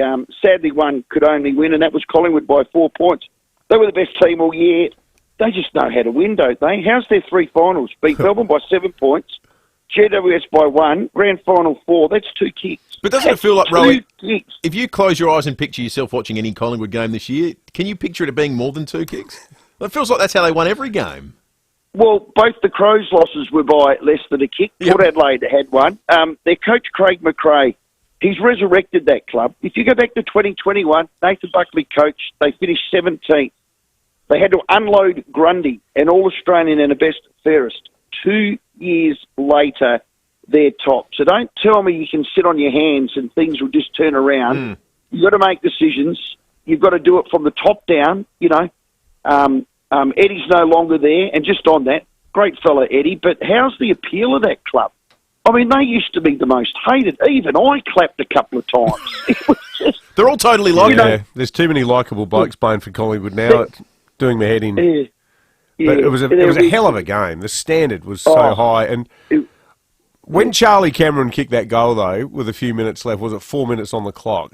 And just his reaction to it looked like the Lions were going to get there. But there were so many great moments. I thought Pendlebury kicking what was his first goal in a grand final too in the third quarter, just real advertisement for, he played 380 odd games, just maturity and poise.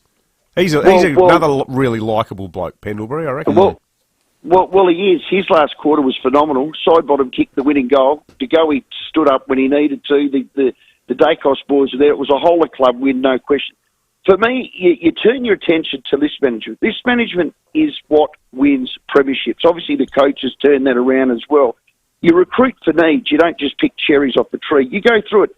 They needed a small forward. He won a Norm Smith medal. Big deal. Mitchell, they need an inside midfield ball that could get it out to their runners. He's a Brownlow medalist.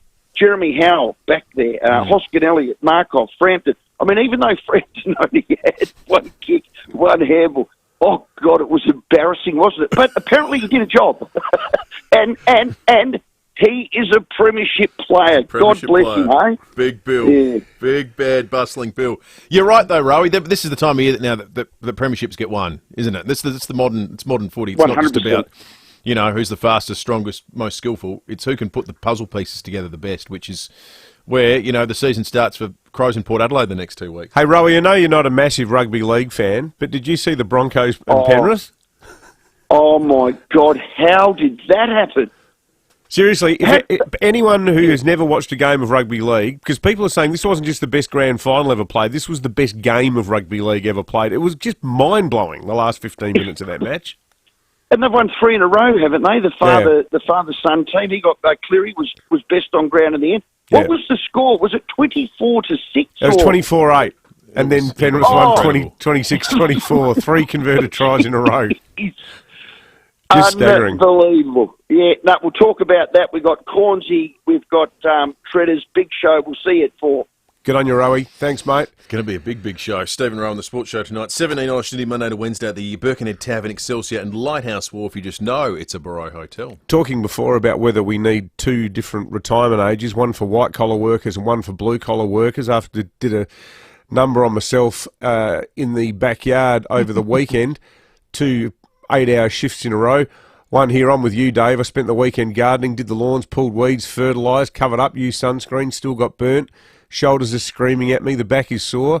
I know it's all going to be worth it in a month, though, when I'm enjoying a cold one, watching the cricket, having a barbie, and looking at a perfect lawn. And one here from Brent the Milky, agreeing with the argument about having different retirement ages.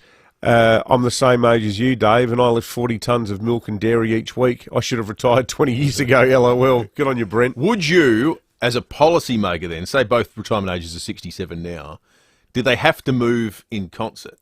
So if you drag the labourers one back 2 years, does the office workers go out the other for 2 years? Well, ours is going out anyway, isn't it? They're all going out. Yeah. The white-collar one is going out, going up. So should it be 65, 69? Or can you make it, you know, bankrupt the country by just moving one backwards?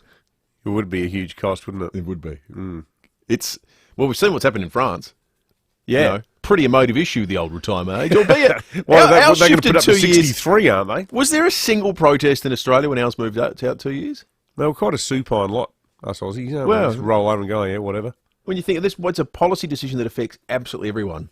There's 22,600 homes still without power. We're going to be catching up with SA Power Networks after the news. Good. We'll do our best to get right up them for you, Nick, in Coromandel Valley.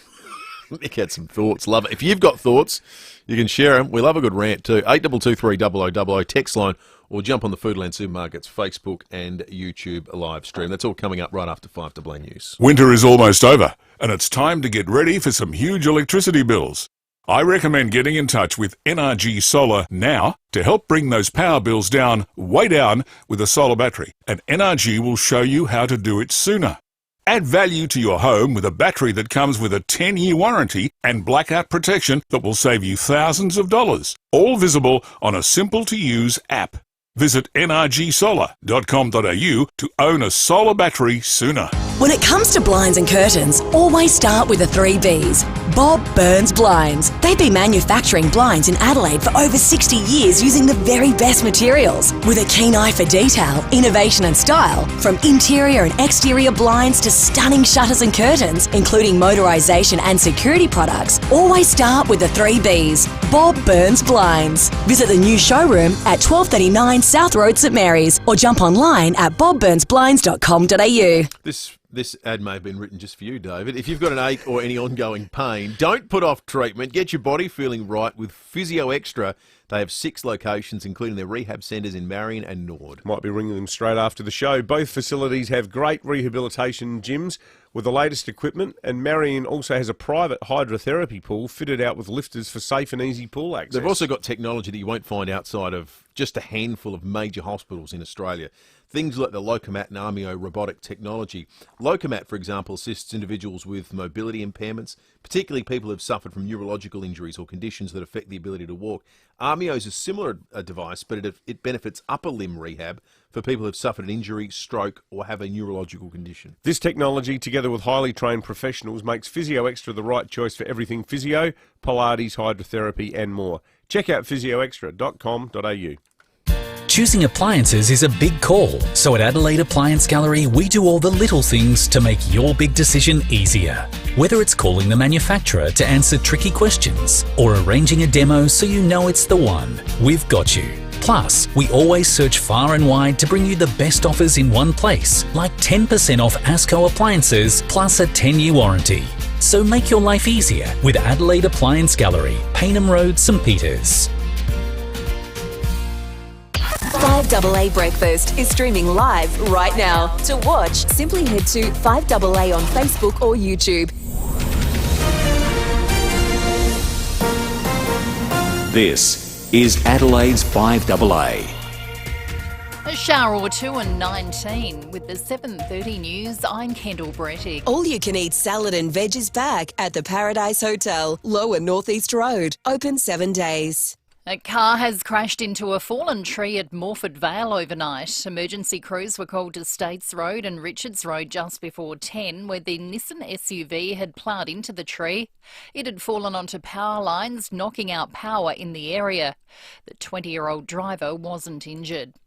While a woman's fighting for life in hospital after a serious crash at Salisbury last night, she was hit by a car on Ponton Street. The 30-year-old from the Northern Territory was rushed to hospital. The driver of the car wasn't hurt. Major crash officers are investigating what happened. A Southeast grandmother's lucky to be alive after being mauled by a juvenile great white shark while on her morning swim. Pamela Cook was attacked yesterday morning near the Beachport jetty. She's undergone surgery and remains in a stable condition in hospital. Experts believe the official interest rate will remain on hold today despite a rise in inflation. Governor Michelle Bullock will oversee her first meeting of the Reserve Bank Board this afternoon, a week after inflation climbed for the first time in 4 months. Economist Chris Richardson says he expects interest rates to stay put on 4.1%. If you're worried about interest rates, the good news is they probably won't go up, but the bad news is they're not going to be going down anytime soon. All Australians can now cast an early ballot in the referendum on the Indigenous voice. Pre-polling's opened in New South Wales, Queensland, SA and the ACT after the long weekend. Voting's already available in other states where tens of thousands of people have hit the polls. Former US President Donald Trump has lashed out at a New York judge as he attends day one of his civil trial after being found liable for fraud. Here's US correspondent Alison Petrowski. Upon entering the Lower Manhattan courthouse, Trump took aim at Judge Arthur Engoron before opening statements. This is a judge that some people say could be charged criminally for what he's doing. He's interfering with an election. Last week, Judge Engoron found the former US president liable of grossly inflating his property values and net worth in order to gain access to better interest rates and deals from bankers and insurers. The case going forward is to decide damages. Letitia James, the New York Attorney General, is seeking more than $390 million from Trump, and he could be banned from doing business in the state of New York. The former president is expected to testify and could take the stand as early as next week. 2 US professors have won the Nobel Prize in Medicine for helping develop the mRNA vaccine. The crucial vaccine helped in the fight against COVID-19 and could be used in future to create other shots. And regional airline Rex is starting its own frequent flyer program. Consumer experts say the timing's perfect given the controversy with Qantas loyalty points. Now turning to 5AA Sport, here's Jace Kemp. Thank you, Kendall. Let's start with footy, and Jack Sinclair has won St Kilda's Best and Fairest award for a second year in a row. Jordan Tunbridge reports. St Kilda's longest-serving player is showing no signs of slowing down. Jack Sinclair taking out the Trevor Barker Award for a second consecutive year. The 28-year-old polled 237 votes to finish 9 ahead of fellow defender Callum Wilkie. It comes after both players made the All-Australian team despite starting their careers as rookies. Ruckman Rowan Marshall came third, Mitch Owens was fourth, and Isaiah Wanganeen-Millera in fifth. To cricket, and the Redbacks will begin their Sheffield Shield campaign this morning when they face Tasmania. Meanwhile, Australia admits it has a problem with West Indies batter Hayley Matthews. She blasted 132 to help the Windies chase down a record total of 213 in the second Women's T20. Australian captain Alyssa Healy says stopping Matthews in Thursday's decider will be crucial. I think at the moment, the way that she's striking the ball, we've just got to hang on to the chances when they come, when she slips up. But look, we'll look at it and we'll reassess and hopefully just take away some of the room she's been able to create. To tennis, and there will be an extra day's play at the Australian Open next year to avoid late-night finishes, while finally in the EPL, Chelsea has defeated Fulham 2-0. And that's the 5AA Sport. Now checking 5AA traffic. Berkowitz Spring Sale. Up to 40% off sofas, chairs, dining, recliners and more. Berkowitz Furniture Mile End. Few overnight storms last night, which has knocked out power in quite a few areas, affecting many traffic lights this morning, including areas around Wingfield, Regency Park and Woodfield Gardens. Getting busy, South Road at Theberton. We are slow for works around Fullerton at the moment. Those ongoing works near the Arkabar, Fullerton Road, Glen Osmond Road. And look out for a camera, Prospect Road at Prospect.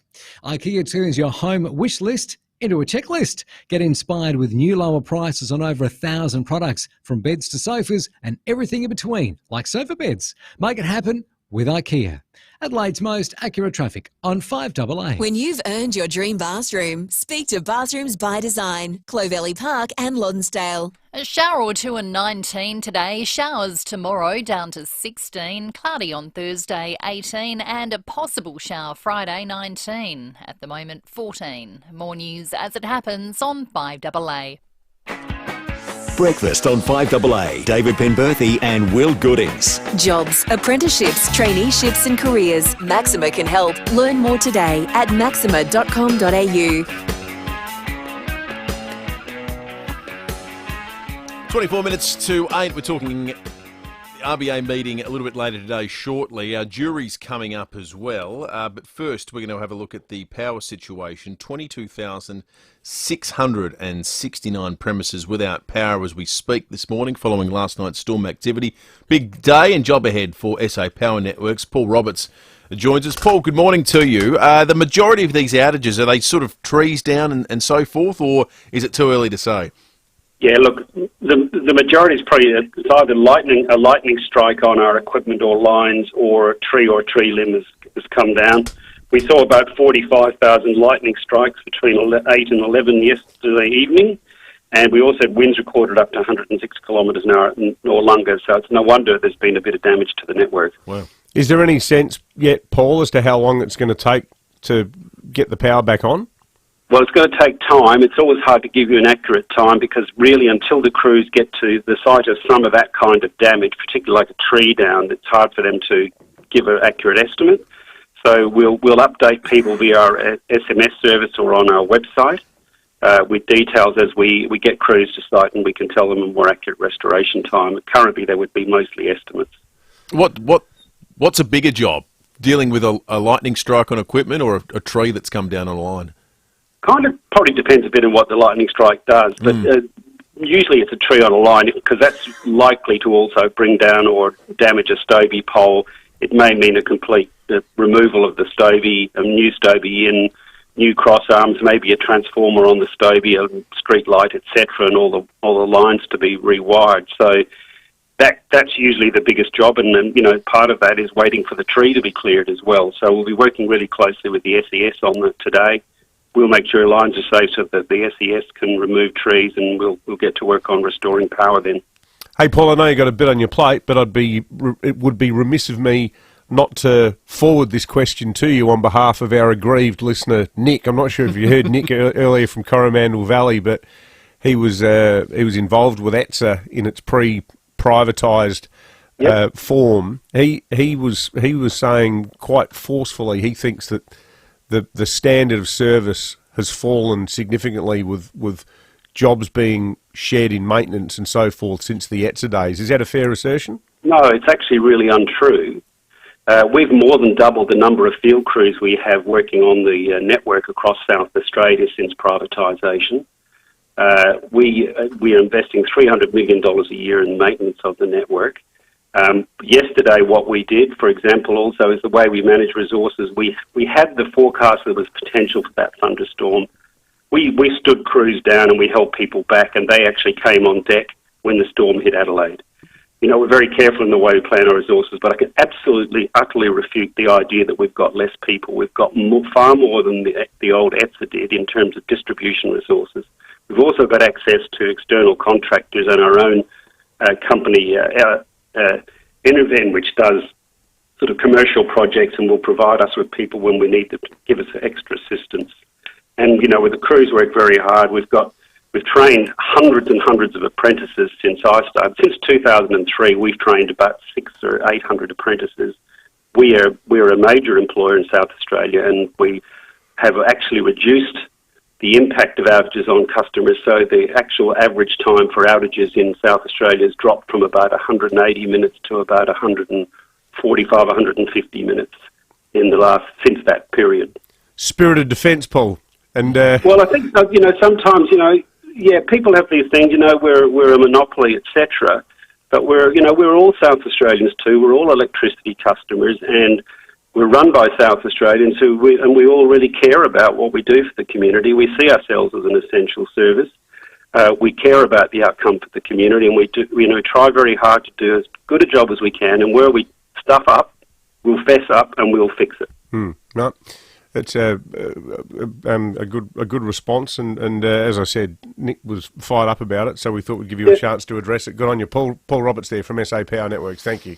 22/8, it is the first Tuesday of the month. Significant Reserve Bank meeting today because it'll be the first to be chaired by the new Reserve Bank Governor, Michelle Bullock. Dr. Susan Stone, the Credit Union SA Economics Chair at UniSA, always does a wonderful job unpacking the science behind these determinations for us. Dr. Stone, good morning to you again. Let's start with the headline. Do you expect rates to be put on hold again today? Yes. That's the general consensus, I would say. And good morning to everybody.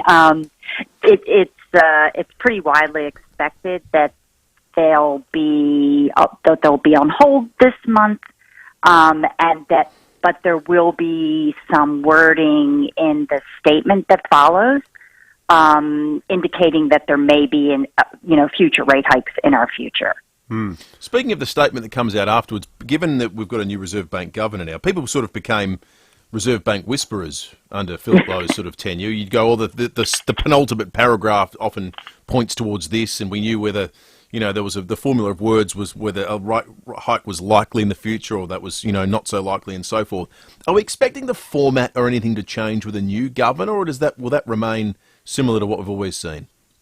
No, I think it'll remain similar because the Reserve Bank uses those statements to signal, because they're not into surprises. They want people to know what's coming. They want businesses to be able to plan. So they word those statements very carefully so that we can infer what their intentions are. So people will be reading that very closely because they will try to figure out what that means, and they will be looking for signals about the intent of the Reserve Bank to raise rates. There's quite many sources that are expecting a rate rise in November. So they'll be looking at it very closely to see what the wording is, if that's going to come or not. Do you think, Dr. Stone, given that Philip Lowe ended up copping quite a lot of public flack and media scrutiny and was probably quite conveniently left to dangle in the breeze a bit by the Albanese government over his predictions? He would say they weren't predictions, it was more his post sort of lockdown, post-pandemic expectations of a low interest rate environment, and then obviously the reverse happened. Having worked alongside Philip Lowe and seen how much strife he got into by making those public statements, which a lot of people sort of took as the tablet brought down from upon high, and acted accordingly in terms of getting mortgages and that. Do you think that Michelle Bullock is going to be a bit more cautious about how she handles that part of the job? I do think so, and for not just because of what happened in the past, but also because what we're facing now is a very uncertain environment. People are expecting now that the interest rate, that inflation is going to be around, like they keep saying, longer and higher.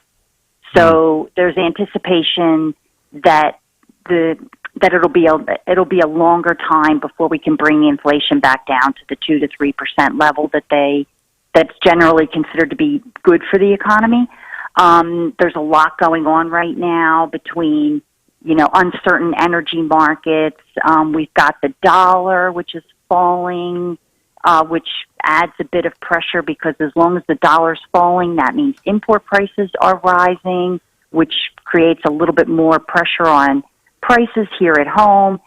So even without having anything have happened in the past, I think that the Reserve Bank will be more cautious about what it says and what it indicates because of this greater uncertainty. Yeah. And how big a role will petrol prices play in the thinking today and going forward? Because it feels like they're stuck above $2 now. Yeah, they're high. And a lot of that has to do with, as I said, the geopolitical uncertainties, which are affecting energy markets, but also the low dollar is making it more expensive here at home. So, Yeah.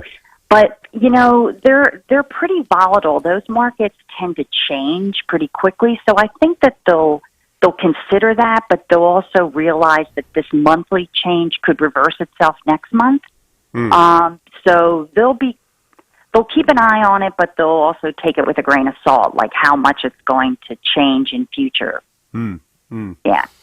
Great analysis, as always. Dr. Susan Stone there, the Credit Union SA Economics Chair at the University of South Australia. Thanks for joining us. Thank you.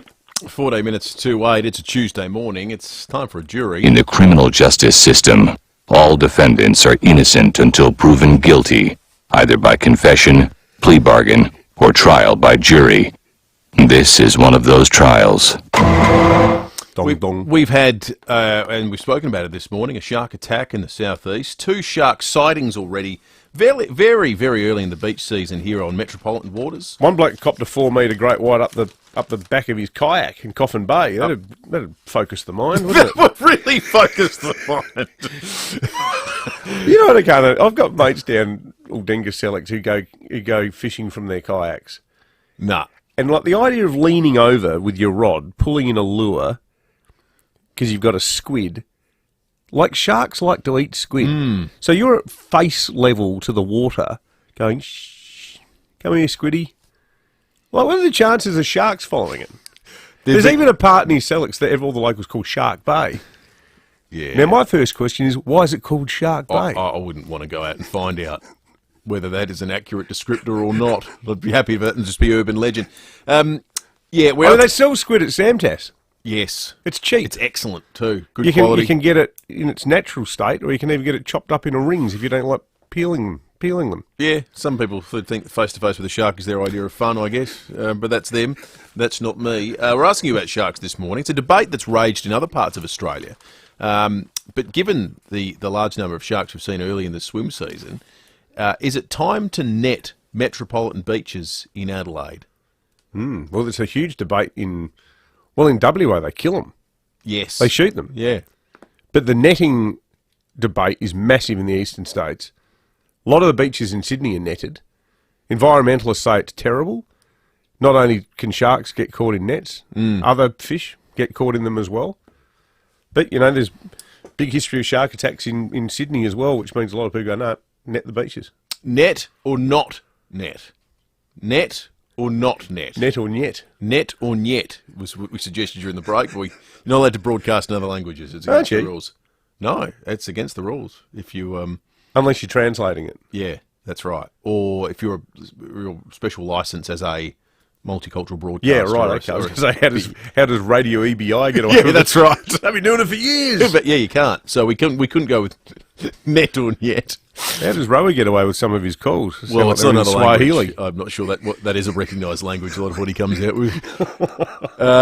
Net or not? 82230000. Let us know. Everyone on the jury gets a FIVEAA breakfast mug. Net or not? Get calling now. We'll get to the jury result in a moment on 82230000. Let's check traffic first, thanks to Keyser. Tired of back pain? Time to try Keyser. KIESER.com.au. Thanks. We've all got a burst water main to look out for this morning at Leabrook, Cleanburn Road near Stanley Street. Those storms last night knocked out a lot of power around areas and taking the lights with them too in Regency Park, Wingfield and Woodfield Gardens amongst other areas. Take it easy on the drive in. Busy Regency Road at Regency Park, slow South Road at Fairburton with the camera at Grand Junction Station Road at Jeps Cross. Win over $1.6 billion in today's USA Power Lotto. Get more zeros in your life with Australia's own lotteryoffers.com today. Hurry, draw closes in less than 3 hours. Adelaide's most accurate traffic on 5AA. Need a forklift? Don't just get a forklift, get a Toyota forklift. Toyota is the world's #1 forklift brand with a great range of pallet jacks, walkie stackers and reach forklifts right up to their leading Toyota counterbalance forklifts. Legendary reliability and safety with cleaner, greener electric options. Toyota can tailor the right forklift solution for you. It's all part of the Toyota forklift advantage. For more, visit toyotamaterialhandling.com.au. Get a Toyota forklift. If you need to fix your pipes, call Precise. Call Precise. If your toilet's blocking up, call Precise. Call Precise. If your lights aren't turning on, or your hot water is gone, or a plumber or an electrician, call Precise. Precise. Precise Plumbing and Electrical. Call 1300 700 200. That's 1300 700 200. Precise Plumbing and Electrical. We're helping life flow. For a plumber or an electrician, call Precise. Call Precise. Let's see what's in the swear jar at Buy Urban Bathrooms and Kitchens. Here's one from Jasmine, the operations manager at Buy Urban and the driving force behind the success of all renovation projects. Jasmine swears to ensure all the trades arrive on time, every time, to ensure a seamless transition to your stunning Buy Urban bathroom. For a team that swears to deliver on quality and service, see Buy Urban Bathrooms and Kitchens, Adelaide's home renovation experts. It's time to start living at Lakeside Goolwa, the Fleurio's premier over-50s lifestyle village. There are 5 brand new waterfront villas available, priced from just $550K. That's incredible. Waterfront villas from $550,000. You'll also love the stunning lake views and access to the village's world-class facilities, some of which include an indoor pool, a gym, plus a leisure lounge and function centre. But it gets better. Lakeside Goolwa also has private marina berths and a boat ramp. Imagine spending sunny days on the water, fishing, sailing and canoeing. For more on this incredible opportunity, visit the Waterfront Villa show home or go online at lakesidegoolwa.com.au. Don't retire, start living at Lakeside Goolwa. 5AA Breakfast is streaming live right now. To watch, simply head to 5AA on Facebook or YouTube. Breakfast on 5AA. David Penberthy and Will Goodings. If you're living with a disability, injury or health condition and looking for work, visit maxima.com.au.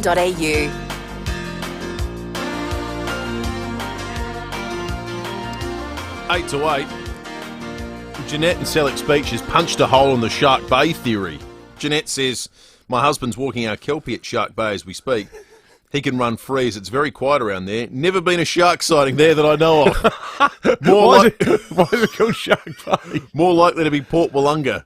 The life-saving patrol starts soon. Thank you, Jeanette. Jeanette. We are talking sharks for the trial by jury this morning. To net beaches or not? Net or not? In the criminal justice system, all defendants are innocent until proven guilty, either by confession, plea bargain, or trial by jury. This is one of those trials. Juror number 1, good morning. What say you? Good morning. Definitely net. The sharks can have the rest of the ocean as their kingdom, but we just want a narrow strip to swim in. Yeah, okay, like a negotiation. When the shark, you end it. Detente. Yeah, that's right. Juror number 2, good morning. 2-state solution. Good morning. How you going? Good thanks, Juror. Good. I agree. Net. I think let them move them out a bit. Yeah, net. Okay, thank you, juror number 2. Juror number 3, good morning. Good morning. Definitely not net. Thank you, juror number 3. Let the sharks swim free. Yeah, says juror number 3. They were there first. Juror number 4, good morning. Yeah, good morning, guys. I agree with juror number 3. Definitely do not net. We're in their environment. In the last 2 years, there's maybe been 1 death from my quick research in Australia. Why don't we net the stupid drivers? That sounds good to me. There's been 84 deaths in South Australia this year. Let's net them instead. Yeah, that'd be good. Yeah, we do the opposite. We've got a catch and release sort of approach to bad driving. Absolutely. Catch and release, that's a very apt description of what happened. So, look, it's going to be a long night in the jury room here. It's a dead heat. 2-2. We need a tiebreaker. Yeah, someone call in. 822 get us a result in the jury. In the meantime, it's time for John Blake on this Tuesday morning. Thanks to Aussie Fast Transport Solutions, interstate freight distribution, warehousing, and local Adelaide couriers. Call Aussie Fast 13 13 64. Now, the latest news with Wallace Fogg. Good morning, early risers. This is Wallace Fogg with another 5AA News Update. Channel 7 is in the firing line after the epic AFL Grand Final, with a lot of fans outraged that they completely screwed up the pre-game entertainment. For the benefit of the 12 people who didn't watch the performance of legendary rock band Kiss, at the very end of the performance, Paul Stanley was obviously getting ready to smash his guitar to pieces on the stage by wielding it around and around and around in a look at me, I'm about to smash my guitar kind of motion, which was completely missed by the 16-year-old television director who'd never heard of Kiss and actually thought it was a bunch of clowns from the Moscow Circus. And then he made the creative decision to cut away from Paul Stanley smashing his guitar and give us a very nice aerial shot of the MCG, which nobody cared about. Then he thought, let's cut back to the clowns and see if they're doing balloon animals. It was then we saw Paul Stanley standing on the stage holding the broken neck of the guitar he just smashed, and Channel 7 missed it completely. An insider at Channel 7 told us that the director responsible for the cock-up has not been sacked, but will be required to wear the Paul Stanley makeup for the rest of his working life. The Victoria Racing Club is said to be very happy that Channel 7 won't be broadcasting the Melbourne Cup next month, because as the winning horse passes the post, we'd probably cut to a shot of someone wearing a particularly attractive fascinator or vomiting into a bush. We asked Channel 7 nightly news presenter Will Goodings for a comment on the controversy, and he said, I love Channel 7 and everything they do. And that's the news for this Tuesday. I'm Wallace Fogg. More 5AA News coming up at 8 o'clock, or as close as we can get. I just thought it was important to get out ahead of this and put out a statement. Yeah, company man. Yeah, I just issued a statement on my own letterhead. This will be taken into account at the end of year performance review, no doubt. Exactly right. That's right. Yeah, just important. I thought it was a bit of a sham controversy. Like, what was the big deal? Get to see someone smashing a guitar. Whoopie-doo. Having said that, though, Kiss were excellent. I thought they were really good. And I thought the kids dancing was an excellent sort of feature of it as well. Yeah, it was a nice little addition. How much did you get paid though? So they played 3 songs. 3 songs. What, they get $1 million? Yeah, it's not bad for 10 minutes work, is it? My band once played at the Exeter. We played about 35 songs one night. We got $18. I mean, we weren't very good though. Yeah. That look, I'm no economist, but I think that's the difference between you and Kiss. Maybe it was the makeup. Could be. We never had the makeup. It could be that too. Could be. We've got a deciding vote in our jury this morning. Jury number 5.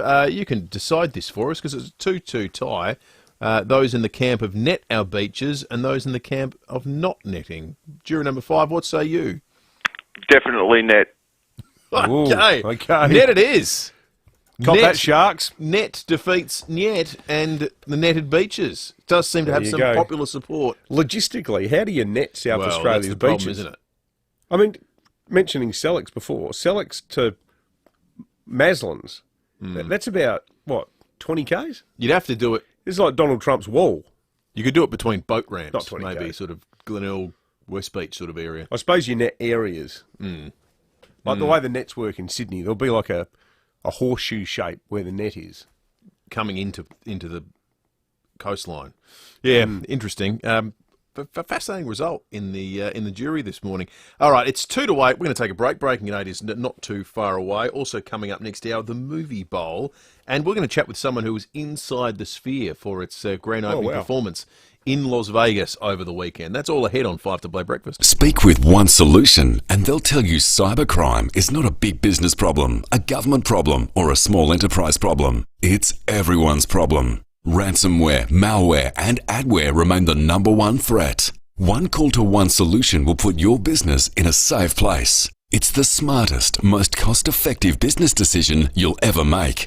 Get in touch with One Solution, winner of the National Telstra Customer Experience Award. onesolution.net.au. Some builders think a sloping block has limitations. When Beechwood Homes look at a sloping block, they think, the possibilities. Beechwood Homes know how to make the most of a sloping block. In fact, they specialise in them. Beechwood will design a home that works with the land you have, taking full advantage of every square metre. So if you're looking at a sloping block, go for it. Beechwood has your back. Life's good. It's even better in a Beechwood home. Google Beechwood Adelaide. If you love your home but you've never been in love with your kitchen, well, the answer is not far away. No, it's just 15 minutes up the freeway, because that's where you'll find Balhanna Kitchens by Design.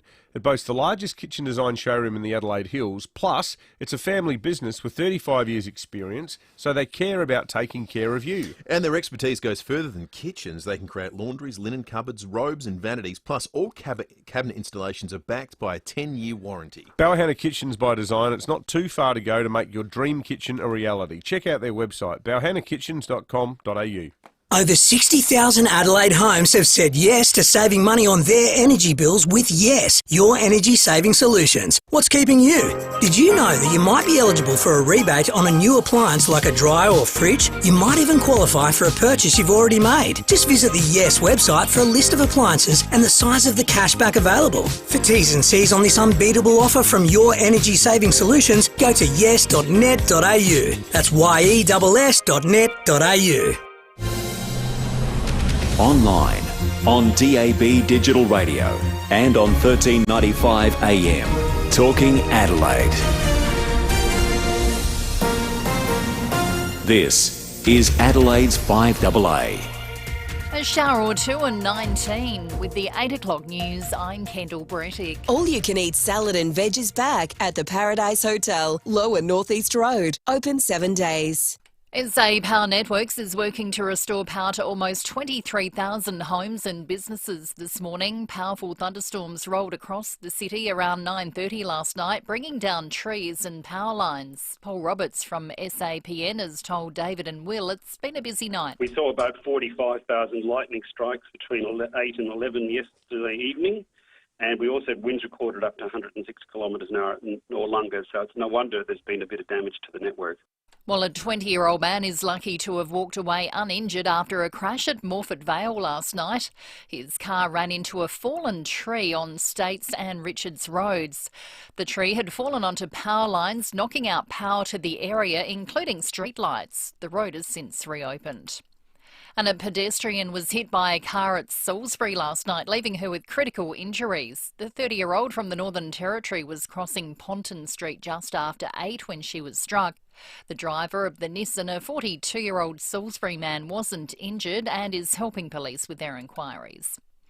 The Reserve Bank is widely tipped to spare borrowers another interest rate hike when the board meets today. More from Michael Packey in Canberra. New RBA Governor Michelle Bullock will chair her first board meeting after taking over from Philip Lowe last month. Mortgage broker Mark Burris is expecting a different style to her predecessor. I expect a far more consultative approach, far more disclosure. The official interest rate is likely to remain steady at 4.1%. Independent economist Chris Richardson says it'll probably stay at this level for a while. The bad news is they're not going to be going down anytime soon. The RBA board will consider a range of economic data when it makes its decision, including its own research suggesting 1 in 5 borrowers may be in mortgage stress. Early voting for the Voice referendum's now open in all states and territories after the public holiday. For those eligible to vote before the official referendum date, pre-polling locations can be found online at the Australian Electoral Commission's website. 4 children and 2 adults have been killed in a head-on collision with a road train in the Northern Territory. Police say their vehicle veered into oncoming traffic in Katherine and erupted into a fireball. The driver and passenger of the truck are being treated in hospital. 2 scientists have won this year's Nobel Prize for Medicine for their work which led to vaccines against COVID-19. More from Brett McLeod. The panel that awarded the prize cited Hungarian professor Katalin Kariko and US scientist Drew Weissman for contributing to the unprecedented rate of vaccine development during one of the greatest threats to human health. The pair met at a photocopier in 1997 and decided to combine forces on developing mRNA as a new way of delivering vaccines. They've now been administered over 13 billion times and saved millions of lives. Scientists are now trying to find ways to use the technology to fight viruses such as Ebola and even find vaccines for certain types of cancer.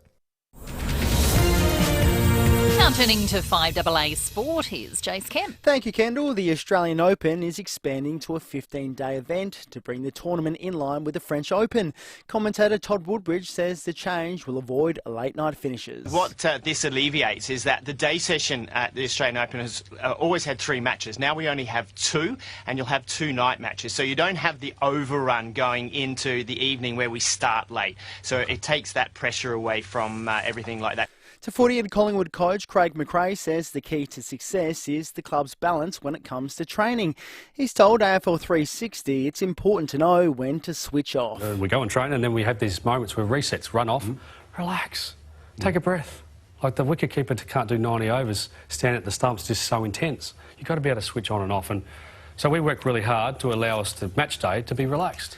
To cricket, and the Redbacks will face former teammate Jake Weatherall this morning when SA takes on Tasmania in their Sheffield Shield season opener. To basketball, and Lauren Jackson has signed on for another season in the WNBL. The 42-year-old will turn out again for the Southside Flyers.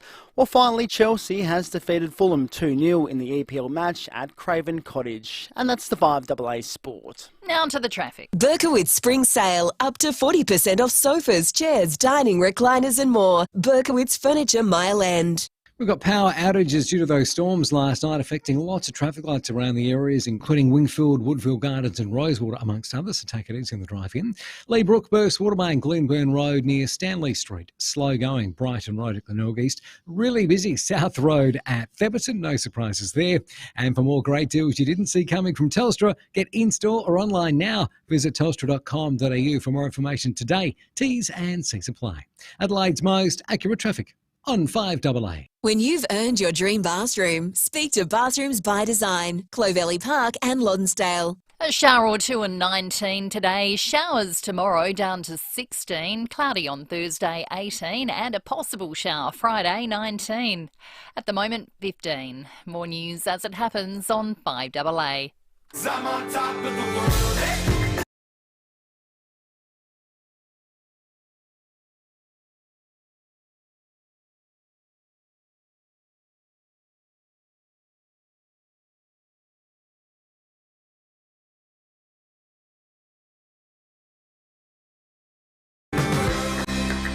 Also, the Movie Bowl will make an appearance. It's a Tuesday, but we missed a Monday. Yeah, making up for it. Movies wait for no one, so that'll be coming up very shortly. Also, we've got your chance to win Paul McCartney tickets. Wow. Now, he's coming to Adelaide. Hottest We've got our tickets in hands town. on some tickets. And remember, there's the uniqueness of this gig. Paul McCartney went to his promoter and says, I like to start it off with one smaller show. We do the big stadium shows. I want one smaller show. Intimate. The intimate shows here in Adelaide. We have tickets to it. We'll tell you how you can win them. These sold out in record time. Very, very shortly. Speaking of concerts, we're going to take you inside the sphere of Las Vegas as well after 8:30, the futuristic concert venue that the eye-popping videos from inside don't really do it justice. We'll speak to someone who was there very, very shortly. But first, it's time for Breaking at 8. Now, we've been made aware of at least 2 groups of South Australians who believe they are the victim of an elaborate grand final day scam. These 2 groups travelled from Adelaide to Melbourne, believing they had purchased tickets to a corporate box, only to have found out on the day, through correspondence with staff at the MCG, that in fact there were no tickets nor record of their dealings with a company who had secured them a seat for the grand final. Our understanding is that between these 2 groups, they're out of pocket somewhere in the order of $40,000. They even got to the point of exchanging catering requests with this company with which they'd been dealing. So talking about, we want a platter beforehand, or we want the wedges, or we want these beers in the fridge, and so on and so forth. All crowning. It all appeared totally legitimate. They'd gone through a website and had a local point of contact and someone they were dealing with over there. The money had been exchanged. They'd organised their own travel, but found it on the day that wasn't the case. We do a lot of work with on the program with modern, sophisticated scams like mobile phone texting scams or things like email scams. This sounds like a good old-fashioned one where something was sold by mutual contacts promoted online that doesn't exist. At least there was an interface online where you could submit your requests and how many people. So there were two separate groups. There may be more. The two groups are known to each other. Look, so these are like all mates who've gone over there for the weekend of a lifetime. All mates. And to find out on grand final day itself that they've been played. That there were no tickets, there was nothing. And it wasn't, look, we've probably all bought tickets that turned out to be dodgy from time to time. The companies do pretty well in the secondary resale market of tidying this up. But it wasn't a couple $100 each. It was thousands of dollars per person. Wow. So it's $40,000 between the two groups. It's now a police matter. So their belief is that they were scammed. Certainly the money was exchanged and they didn't get access to the ground.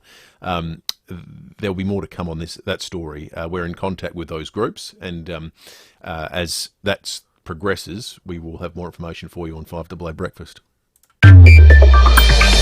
Wow, that's an amazing story. Could you imagine going to the grand final and finding out the thing you've been planning all year?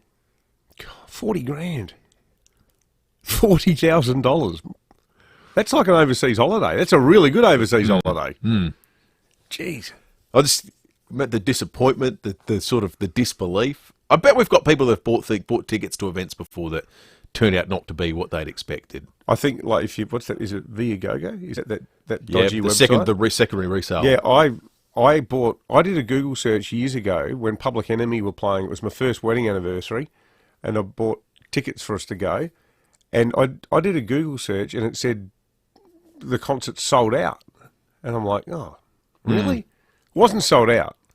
And I stupidly, and this is before I even knew FIVEAA was a thing to avoid, I bought tickets through them, and I turned up at Heaven there on West Terrace, North Terrace corner, and the guy, who was so nice, the guy on the front counter said, "Mate, these are crap, these tickets."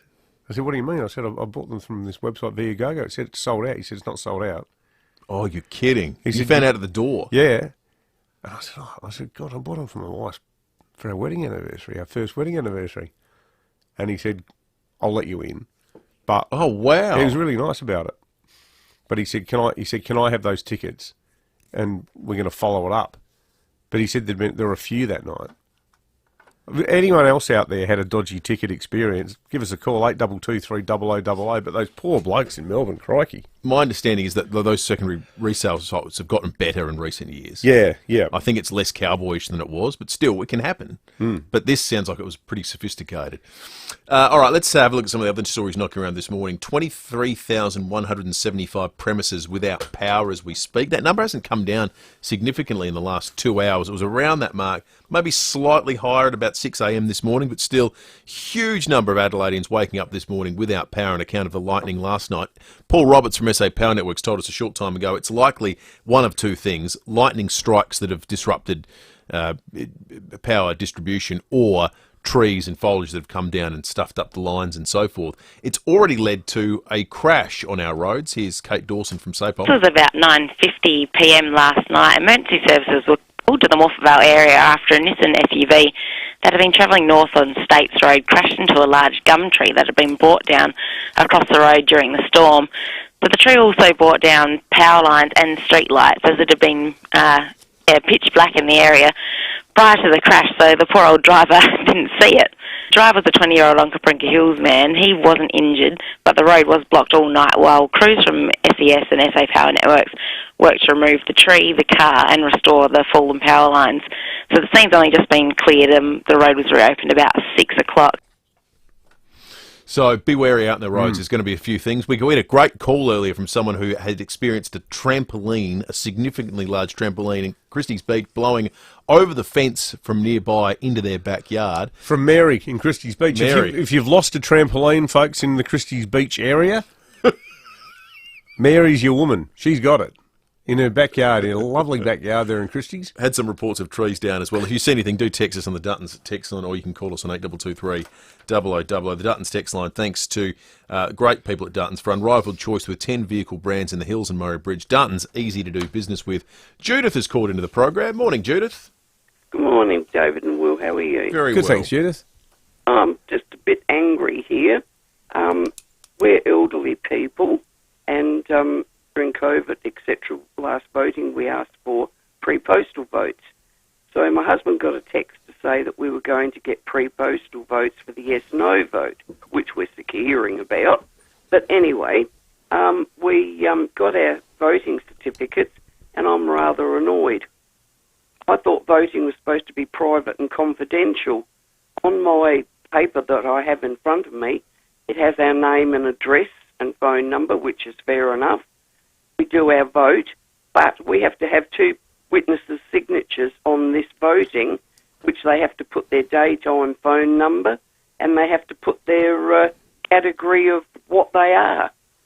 So you're saying you don't want to have to show... When is that a private vote? Yeah. So I suppose you am can't I witness going each other's.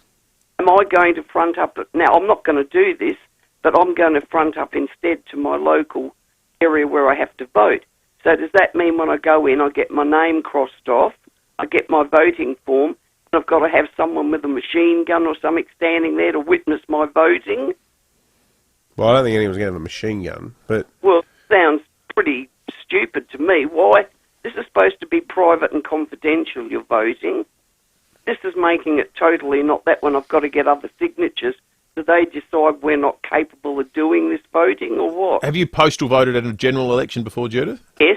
Is it the same? Did. Is it the same We're process? elderly, and we didn't want my husband. I didn't want him standing in line forever to have to wait to do our voting. But so did someone have to sign off on that? Then I've never postal voted before. No, definitely not. We just had our name on it. We did our voting. We posted it back, and that was it. Rather than go to stand in line forever.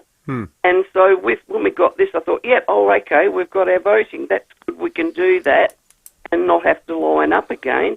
And when we've read it, we've got to have these signatures of witnesses and their category of the witness.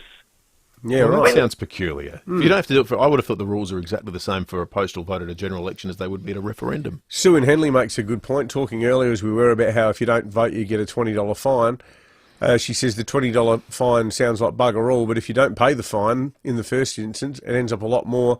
My son didn't pay the fine once, and the next fine he got was about $300. Yeah, that tends to be what happens with fines. Macca from Norwood, he's an ideas man. He suggested maybe the need to microchip your trampoline could be something for the Smeg rumour file later Could this week. be, that's right. Mate, do you see trampoline get impounded? Maybe there should be like a Tinder type app where it's like you want to, if you've lost a trampoline, you want to find a trampoline. Conversely, if someone's found a trampoline, they say trampoline found, then you get a match. Oh, I like that. And the trampoline, the person who's lost the trampoline gets put in touch with the person who's found the trampoline. Are we perhaps giving... Not as romantic as Tinder. Are we giving the person who... Yes. Well, you could go and have dinner afterwards, I guess. You can do whatever the hell you like. You've got something in common. Hey, what happens between a grown adult and a trampoline is up to them. What about their trampoline? It's no one else's business. Let's... Mark in Highbury, good morning. G'day, how you going? Good, mate. Thanks, Mark. Good. That postal voting, that's always been like that. You need a witness. Because when my mum was alive, I used to witness hers, and then when she used to witness mine. Okay. Yeah, right. So it's been around for years, and like this year, my mum passed away last year in October, so I had to get mine done by the local nurse that does my legs. Yeah, right. Yeah, right. So does she have to see what you voted for? No. They just sign their name, like Will Goodings, the date, and if you put a phone number, that's all you got to write. Okay, so they don't actually see. They don't see the contents of your vote. No, they don't see. You seal it. Yeah. You seal it all before you give it to them. It's to prove who you are, not that you filled out the form. Yeah. So yeah, that makes sense, Mark. Yeah, thank right. you. Appreciate that. That's good information. Hey, here's some more. There's burst water main in the CBD, corner of Halifax and Hutt Street, that's affecting northbound traffic. Yeah. We didn't get that much rain last night, so that wouldn't be as a result. It must be a coincidence with all else is going on at the moment this morning. So that's something to be wary of in your travels, though. 18 after 8. We're going to check traffic and come back with the movie bowl in just a moment. Keezer, tired of back pain, time to try Keezer, KIESER.com.au. Storms last night have taken out power in quite a few areas today and the lights with it, so look out for lights not working properly this morning in Queenstown, Hackham and Cumberland Park. Lee Brook burst water main, Glenburn Road near Stanley Street. Quite busy South Road at Theberton. Slow Marion Road at Anzac Highway with a camera up Baines Road at Woodcroft. Win over $1.6 billion in today's USA Power Lotto. Get more at 0 crossroads in your life with Australia's own lotteryoffice.com.au. Hurry, draw closes in less than 3 hours. Adelaide's most accurate traffic on 5AA. If you need to fix your pipes, call Precise. Call Precise. If your toilet's blocking up, call Precise. Call Precise. If your lights aren't turning on, or your hot water is gone, or a plumber or an electrician, call Precise. Precise. Precise Plumbing and Electrical. Call 1300 700 200. That's 1300 700 200. Precise Plumbing and Electrical. Local and experienced trade specialists. Or a plumber or an electrician, call Precise. Call Precise. Back in 2010, we all thought the price of a solar battery would come down. Truth of the matter is, it hasn't. But electricity is now a lot more expensive. I'm a big supporter of solar and always recommend NRG. When it comes to solar batteries, NRG won't be beaten on price. Offering a 10-year warranty, blackout protection, and a battery and consumption monitoring app. Enjoy the feeling and the benefits of owning a solar battery sooner. Visit nrgsolar.com.au. Now, here's a true SA family business, ACET Couriers, with brothers, sisters, cousins, all being part of it. But it's not just family they look after, it's the community too. That's right, Will. Not only do they look after your deliveries, they support more than 25 local sporting clubs. They also work with and support the Breakthrough Mental Health Research Foundation. And with support from Breakthrough, ACET Couriers have created a happy and positive workplace, which is probably why they're the fastest growing courier service in SA. But that's why right now they need more truck drivers. So if you have a small to medium truck, kickstart an amazing career with ACET Couriers. Give them a call today.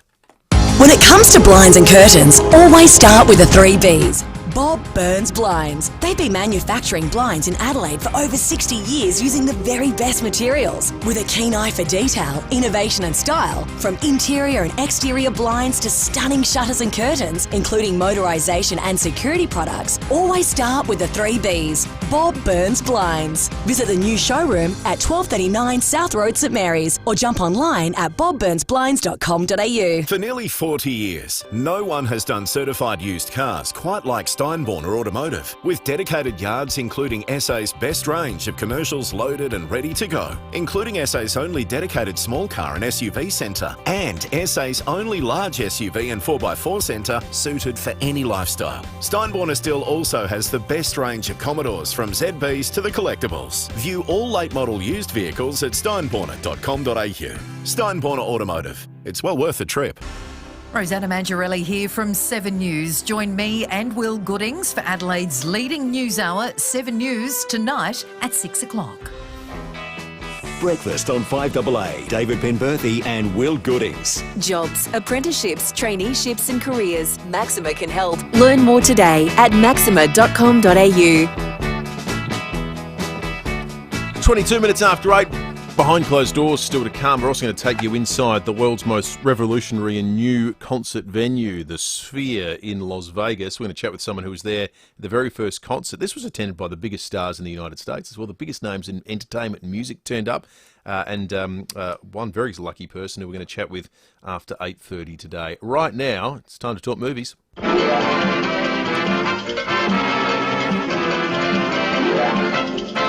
The movies are better at Wallace Cinemas, SA's home of big screen magic and entertainment. Visit wallace.com.au. How was your long weekend, Luce? Very good, thank you. Shattered by the Lions' loss, but Yeah. come on 2024. Were you watching it with your dad?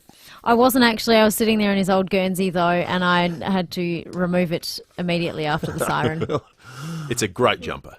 It That's is. one of the best bits of footy memorabilia I've seen you wearing that on Friday. It is one of the all-time great jumpers. Great colours too. Absolutely. Yeah, well, when they were playing the song at the start, I was humming the French words, because I don't actually know the Brisbane theme song words. But you can sing it in French. But the French national anthem is a war song, so equally as apt. Yeah, absolutely. Felt a bit like that. Now, whilst we've been talking, I've reached into the movie bowl and extracted an envelope, and on it says this, our category for the movies this morning, movies about siblings. The Blues Brothers from 1980 up against Sister Act from 1992. Stop the fight before it even starts. Blues Brothers v Sister Act. Get calling now. What is Lucy going to be seeing? We're on a mission from God. 8223 is the number. You can text us on the Dutton's text line, but it's calls that will ultimately carry the vote. 8223 What is Lucy reviewing next? Where ho. was that quote from just then? Oh, well, I've never seen Sister Act, so right. using the powers of deduction, Blues Brothers, what a movie. Sorry, I should shut up. Yeah, we don't want to sway all the this. Sister Act fans might be about to ring. Well, it's happened in the past where we've tried to lead the jury and it hasn't worked out particularly well. 8223 0000. We'll start with Craig. Good morning to you, Craig. Blues Brothers, guys. Come on, Lucy. You'll love it. Thank you, Good on you, Craig. Craig. I love the impassioned people here. Thank you, Craig. Keep them coming. 8223 0000. I'm just trying to make so the years. Blues Brothers 1980. So John Belushi died. It was his last film, wasn't it? I was going to say it was. Oh no, there was another after one. that. There was another one called Neighbours. Do you with think Dan Aykroyd? Did John Belushi's passing elevate Blues Brothers? Feels in my memory, kind of those two events are so linked. Yeah, his sort of big hit, I guess, before that was Animal House. 82 he died. So yeah, right. Close enough. Guy, good morning. G'day, lads. I'd just like to thank everyone from the local law enforcement agency who came along tonight. Has to be the Blues Brothers. Thank you, Guy. Peter, good morning. What's your vote? Good morning. Well, Sister Act's not even about siblings, and we're on a mission from God. Blues Brothers. Peter raises an excellent point on a technicality. They're sisters, as in they're nuns in the Catholic Church, or at least purporting to be. Yeah. Well, it's all in the title, though, isn't it, really? Fundamental misunderstanding of what that role entails. Well, kind of, Scott and Modbury, good morning. Morning, guys. You know how they say all evil takes to succeed is for good men to stand by and do nothing? If I didn't ring in, dead set. Sister Act, I don't think so. Blues Brothers all the way. Excellent, Scott. Thank you, Scott. I think we can see where this is going. Yeah. It's I reckon you'll like it, Luce. And it's not... You've had to watch a lot of heavy films lately. Like watching Rocky, particularly on a Monday. That was a hard... That's a heavy movie. Last week. This is was fun. Tough. This is fun. It's funny. It's got some of the most excellent cameos in it. Is there singing involved? Oh, is there singing? It's one of the great soundtracks of all time. It's the history of so it's a soul musical. music.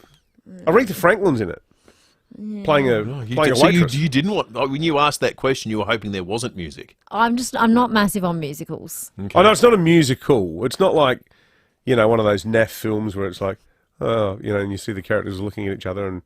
And then burst into song. I feel a song coming on. The music is part of it. It's a huge part of it, but it's sort of... Okay. The plot is great. Blues Brothers is the film that Lucy's reviewing. It's 106 miles to Chicago. We got a full tank of gas, half a pack of cigarettes. It's dark, and we're wearing sunglasses. Hit it. Everybody needs somebody. All right. Sam's up and about, clapping in the background. Luke's looking less enthused, but that's okay. She has I reckon you'll like it. Dispassionate view of a potential review. I don't want to spoil my review ahead of time. Exactly right. You don't want to get too amped for it. It's got Patty Hearst in it, playing a cameo. Yeah, I never heard of that, but who that is. But Blues Brothers. Symbionese Liberation Army. Oh, does that clarify it for you, Luce? Sort of anarcho-terrorist from San Francisco from the late 60s. Yeah, okay. And then she was out of jail, so they got her in the film. Fair enough. Only in America. All right, that review is coming up tomorrow morning on the program, thanks to Wallace Cinemas. Get in support. Great local South Australian cinema. 8:28, 5AA News is coming up. We'll be back with more in just a moment.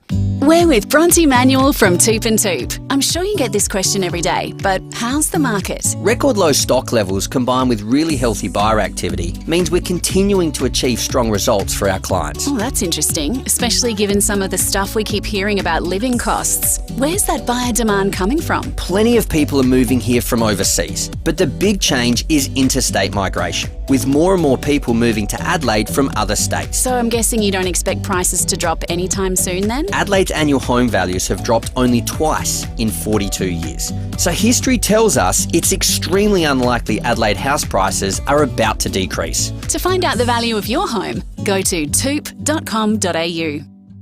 Speak with One Solution and they'll tell you cybercrime is not a big business problem, a government problem, or a small enterprise problem. It's everyone's problem. Ransomware, malware, and adware remain the #1 threat. One call to One Solution will put your business in a safe place. It's the smartest, most cost-effective business decision you'll ever make. Get in touch with One Solution, winner of the National Telstra Customer Experience Award. onesolution.net.au. The swear jar is back at Biourban Bathrooms and Kitchens. Look, it frankly never went away, but right now it's larger than ever. It's more like a swear keg. That's right. Now, despite what you might think a swear jar is, the Biourban swear jar is completely different. It's a good one because it's full of pledges and promises. For example, here's one that we got straight out of the Biourban swear jar. It's from Martin the Tiler, affectionately known as Millimetre Martin. Now, he swears you'll love his millimetre perfect craftsmanship, and if you've seen Martin's work, you'll know what he means. It is impeccable. And look, here's one from Rick the plumber. Rick swears to always clean up after himself, guaranteed. Thank you, Rick. I'm sure that our listeners will hold you to that pledge. For a team that swears to deliver on quality and service, see Biourban Bathrooms and Kitchens, Adelaide's home renovation experts. It's easy to get behind the wheel of a new Mawson Lakes Volkswagen right now. In fact, it's ridiculously easy. All you need to do is head to the showroom on Salisbury Highway. Check out the range of new and demo Volkswagens on sale now, and then pick your favourite. How easy is that? All stock is ready for immediate delivery, with easy finance options available. And remember our next day servicing. Mawson Lakes Volkswagen, Salisbury Highway, just a short drive from the city. 5AA Breakfast is streaming live right now. To watch, simply head to 5AA on Facebook or YouTube. This is Adelaide's 5AA. A shower or two and 19 with the 8:30 news. I'm Kendall Brettig. All you can eat salad and veg is back at the Paradise Hotel, Lower North East Road. Open 7 days. A car has crashed into a fallen tree at Morfordvale overnight, brought down during the storms. Emergency crews were called to States Road and Richards Road just before 10, where the Nissan SUV had run into the tree. Senior Constable Kate Dawson says it had fallen onto power lines, blacking out the area. The driver was a 20-year-old on Caprinka Hills man. He wasn't injured, but the road was blocked all night while crews from SES and SA Power Networks worked to remove the tree, the car and restore the fallen power lines. And there are still 72 outages across the state, affecting more than 23,000 homes and businesses. Paul Roberts from SAPN says lightning strikes and strong winds have caused havoc with their equipment. Usually it's a tree on a line because that's likely to also bring down or damage a Stobie pole. It may mean a complete removal of the Stobie, a new Stobie in, new cross arms, maybe a transformer on the Stobie, a street light, etc., and all the lines to be rewired. Beachport locals are in shock after yesterday's shark attack. 64-year-old grandmother Pamela Cook was attacked by a juvenile great white near the jetty while on her morning swim. She's undergone surgery for multiple wounds and is in a stable condition in hospital. New Reserve Bank Governor Michelle Bullock will chair her first monthly board meeting today.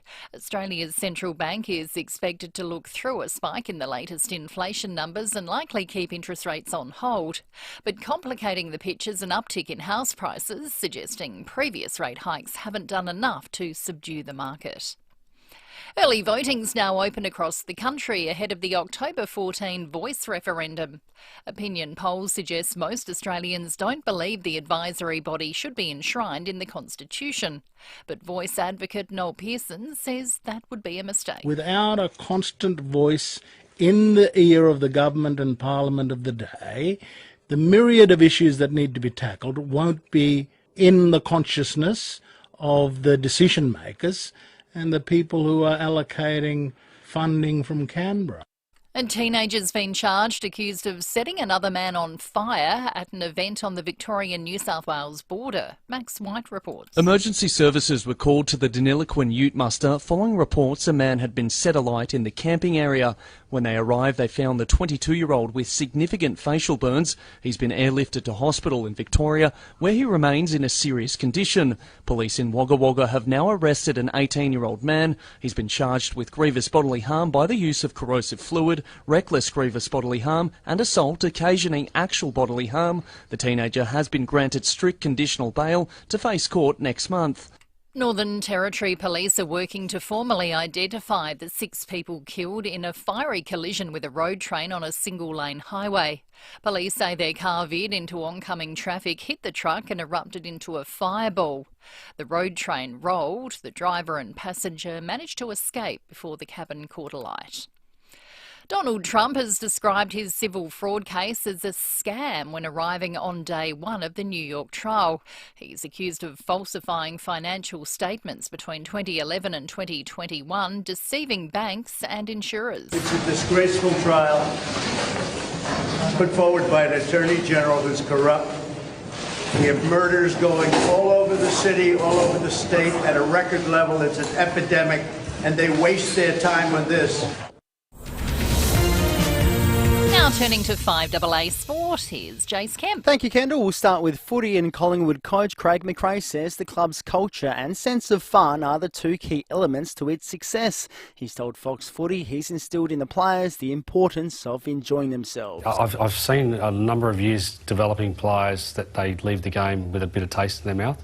And my dad used to say, happy people are way more motivated and are motivated to do things. And so we're trying to make our players happy. The Wallabies are playing the waiting game at the Rugby World Cup. Australia has finished its pool games but still don't know if they've qualified for the quarterfinals. For that to happen, they need Portugal to beat Fiji this weekend and by more than 7 points. Coach Eddie Jones says he may use a couple tactics to help spring an upset. I think you're giving Marika and Sully my credit card and get him to go to the Fijian camp with some kava. Maybe that might work.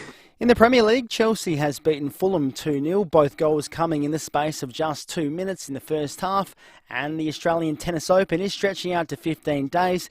It's hoped it will lessen the number of late-night finishes. And that's the 5AA Sport. Now to the traffic. Berkowitz Spring Sale. Up to 40% off sofas, chairs, dining, recliners and more. Berkowitz Furniture Mile End. Those overnight storms have taken power out in quite a few suburbs today and the traffic lights with them. So look out for the drive-in around Wingfield, Woodville Gardens and Rosewater for lights not working. Lee Brook, Burst Watermain, Glenburn Road near Stanley Streets. Busy at the moment, Prospect Road at Prospect. And we've got cameras today, Ashwin Parade, Torrenceville and Chief Streets at Brompton. The sound of you enjoying a delicious barista-made coffee from OTR. Pop in and get your pick-me-up now at OTR. Making life easy. Adelaide's most accurate traffic on 5AA. When you've earned your dream bathroom, speak to Bathrooms by Design, Clovelly Park and Lonsdale. A shower or two and 19, showers tomorrow 16, cloudy on Thursday 18 and a possible shower Friday 19. At the moment 16. More news as it happens on 5AA. Breakfast on 5AA. David Penberthy and Will Goodings. Jobs, apprenticeships, traineeships and careers. Maxima can help. Learn more today at maxima.com.au.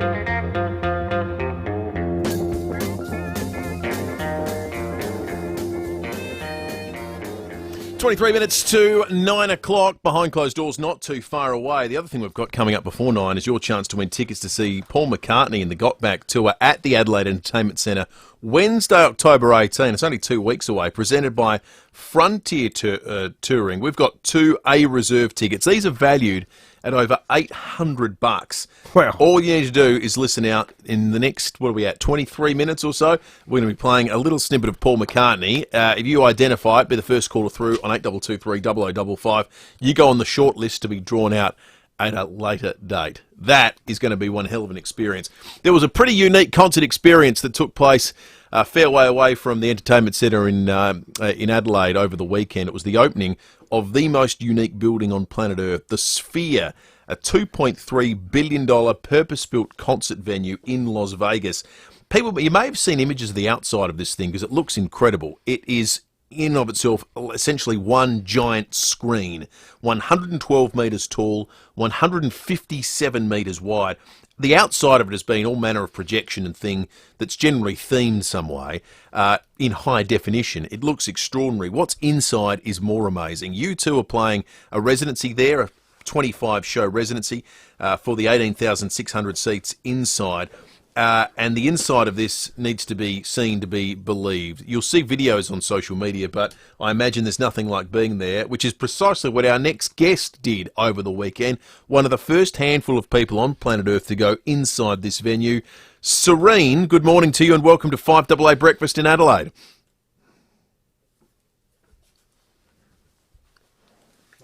You there, Serene? No, we don't. You there, Serene? I am. Can you hear me? Yes, we can hear you now. Just had a little technical hitch for a moment there. Just good morning to you. You're a Las Vegas local, is that correct? I am. So, how did you get inside? I mean, I saw some of the biggest names in entertainment were inside this thing on the weekend. How did you manage to get yourself a ticket? Well, it was a little bit of luck, and so we were part of the U2 fan group. My husband is a huge U2 fan, so I made sure that I was first in line to make sure that we had tickets. So, Serene, can you give our listeners a sense of what it's actually like being there as part of the audience? Because I've only seen the photographs of this amazing building from the outside.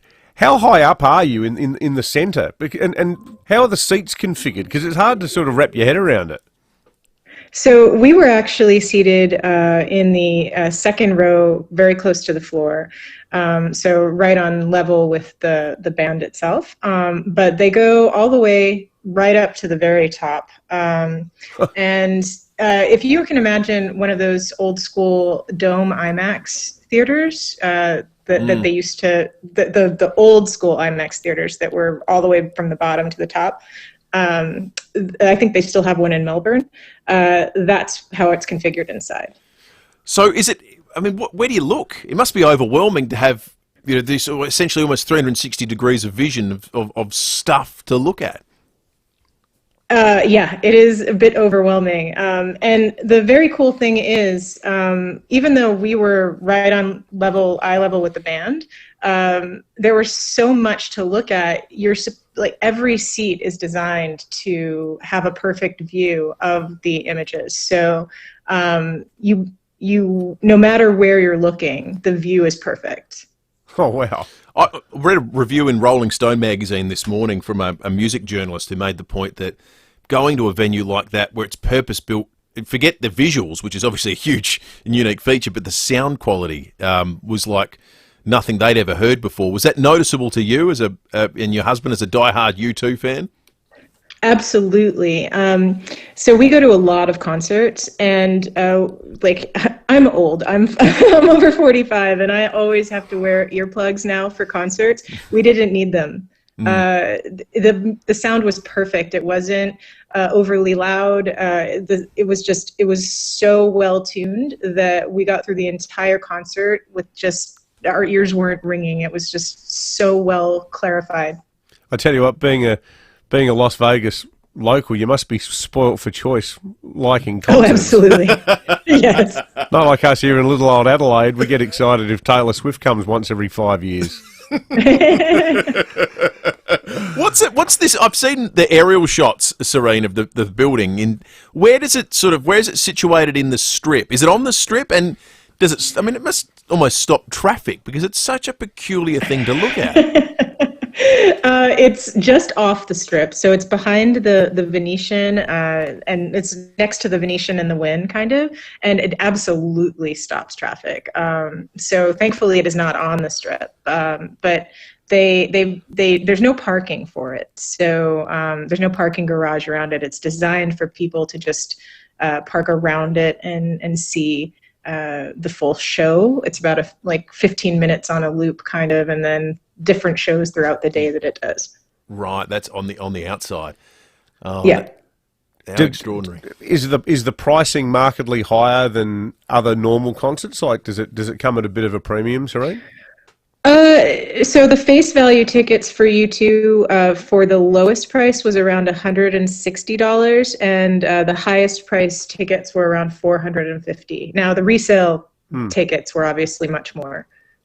That's comparable to what we pay here in Australia. It's not outrageous at all. Yeah, yeah. Well, thank you. What's it like living in Vegas? Do you guys get sick of lunatics turning up and just trashing themselves and going? Absolutely not.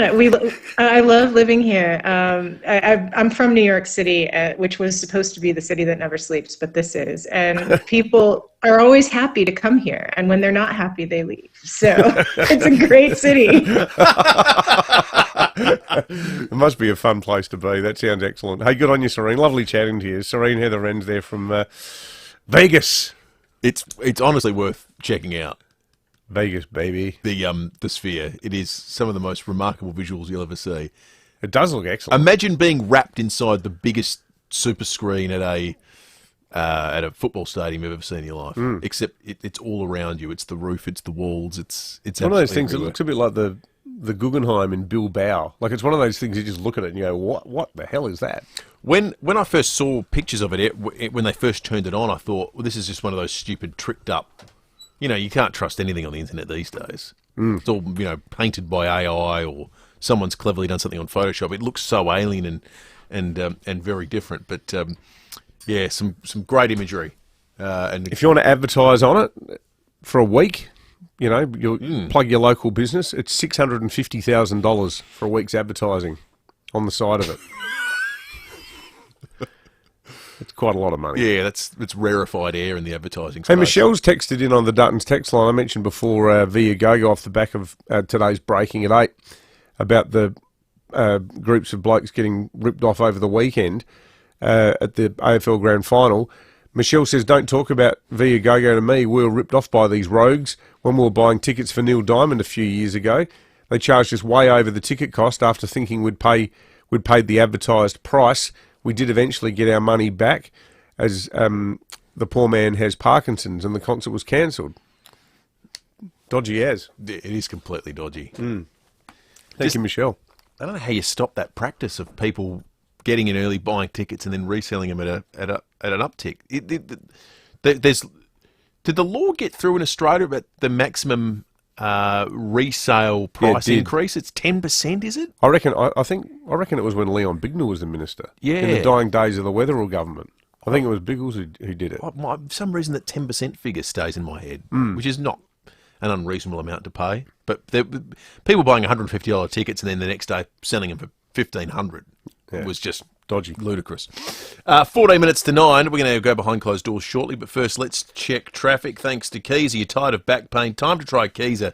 KIESER.com.au. Thanks to all those overnight storms have taken out power in a lot of suburbs today and the traffic lights with it. So look out for lights not working properly in Ethelton, Hackerman, Cumberland Park, amongst others.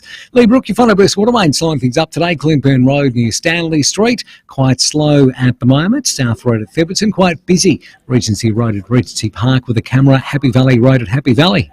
Win over $1.5 billion in today's USA Power Lotto. Get more zeros in your life with Australia's own lotteryoffice.com.au. Hurry, draw closes in less than 2 hours. Adelaide's most accurate traffic on 5AA. On 5AA mornings, reforms to laws stopping people from renting out the backyard granny flat hope to tackle the housing crisis, and SA's archaic shop trading hours back in the spotlight again after yesterday's public holiday. Those stories and many others, your calls as well. I'm Matthew Pantelis. Look forward to your company from 9. G'day everyone, Cornsey here. Now, I know a great team when I see one, and the South Australian hydraulic team I rate the highest is BL Shipway. I've known them for a long time. David Shipway is one of the best blokes you'll ever meet. BL Shipway. They've been looking after your hydraulic and pneumatic needs since 1953 with brands like Ryco, Rexroth, Enerpac, Hydac, Oilpath, EasyFit and many more. And if you can't get to them, they'll send a Ryco 24/7 van to you anytime, anywhere. blshipway.com.au, a South Australian team you can count on. I was just doing my job. I didn't think I'd get injured. The doctor said it was a routine procedure? Right. The car came out of nowhere and it smashed right into us. At DBH Lawyers, we're here to listen to your story. Our team of local South Australian lawyers will help you navigate the law and find the best way forward. We're with you. We're for you. We're DBH Lawyers. dbh.com.au. Now, when it comes to blinds and curtains, it's always best to start with the 3 Bs. Bob Burns Blinds. Bob Burns Blinds are South Australian through and through. In fact, they've been manufacturing their own indoor and outdoor blinds in Adelaide for over 60 years. You'll probably find Bob Burns curtains, blinds and awnings still going strong in your grandparents' house. And that's how good they are. And look, quality's always assured with Bob Burns Blinds because all that they use are quality materials. Bob Burns Blinds are often ahead of the times too. They've got a keen eye for detail, innovation and style, from interior and exterior blinds to stunning shutters and curtains, including motorisation and security products. So start with the 3 Bs. Bob Burns Blinds. Visit the new showroom at 1239 South Road, St Mary's, or jump online at their website, bobburnsblinds.com.au. Tired of your rent and bills going up and up and up? Pump them down with EcoVantage. It's easy to switch your existing hot water system for an energy-efficient heat pump, even if you're renting. And thanks to federal and state government-facilitated subsidies, it could cost as little as $0. Start saving hundreds off your water heating costs. Hit up your landlord and ask for the EcoVantage switch. Visit ecovantage.com.au. T's and C's apply. Breakfast on 5AA, David Penberthy and Will Goodings. If you're living with a disability, injury or health condition and looking for work, visit maxima.com.au. Do you want to get back? I want to get back! Get back!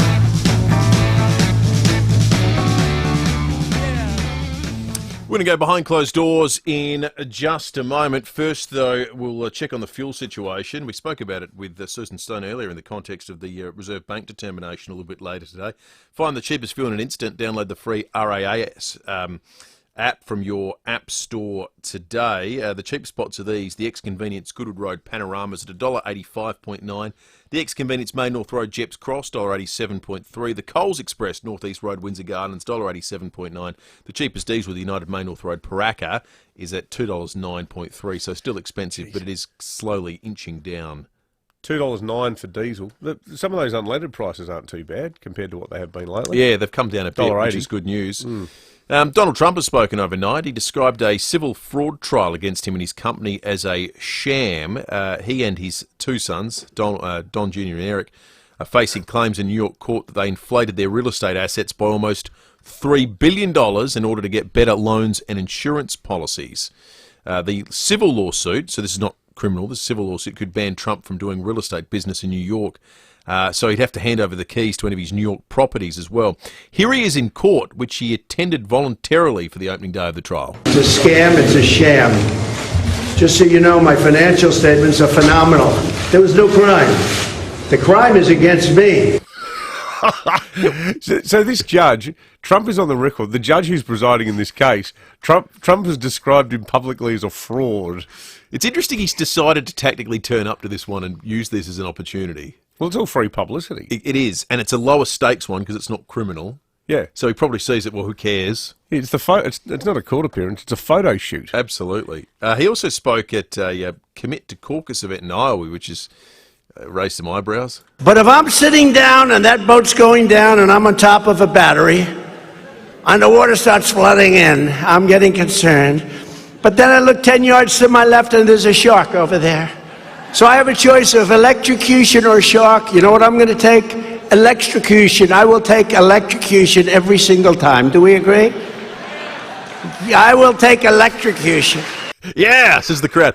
No one really knew what was going on there. He was sort of just... He sounded more like Joe Biden free than Donald Trump there. He started a bit... There was a bit of Biden creeping in, wasn't there? Yeah, he was just crazy. He did a I thought, very cruel but quite funny impersonation of Joe Biden trying to leave a stage. Have you seen that?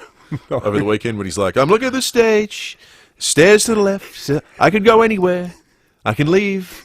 This guy, he looked good. And he started walking around and like bumping into the screen and looking confused. Like Ali impersonating George Foreman. It was. I call him the mummy. It was cruel, but it was also pretty funny. Now, Mick and Lobethal's the first caller through for the Paul McCartney most jokes tickets. are.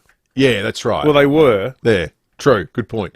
Mick and Lobethal, congratulations. You're on the shortlist, Mick, to win tickets to see Paul McCartney. First caller through. Good morning to you. Excellent, guys. Look, I appreciate that.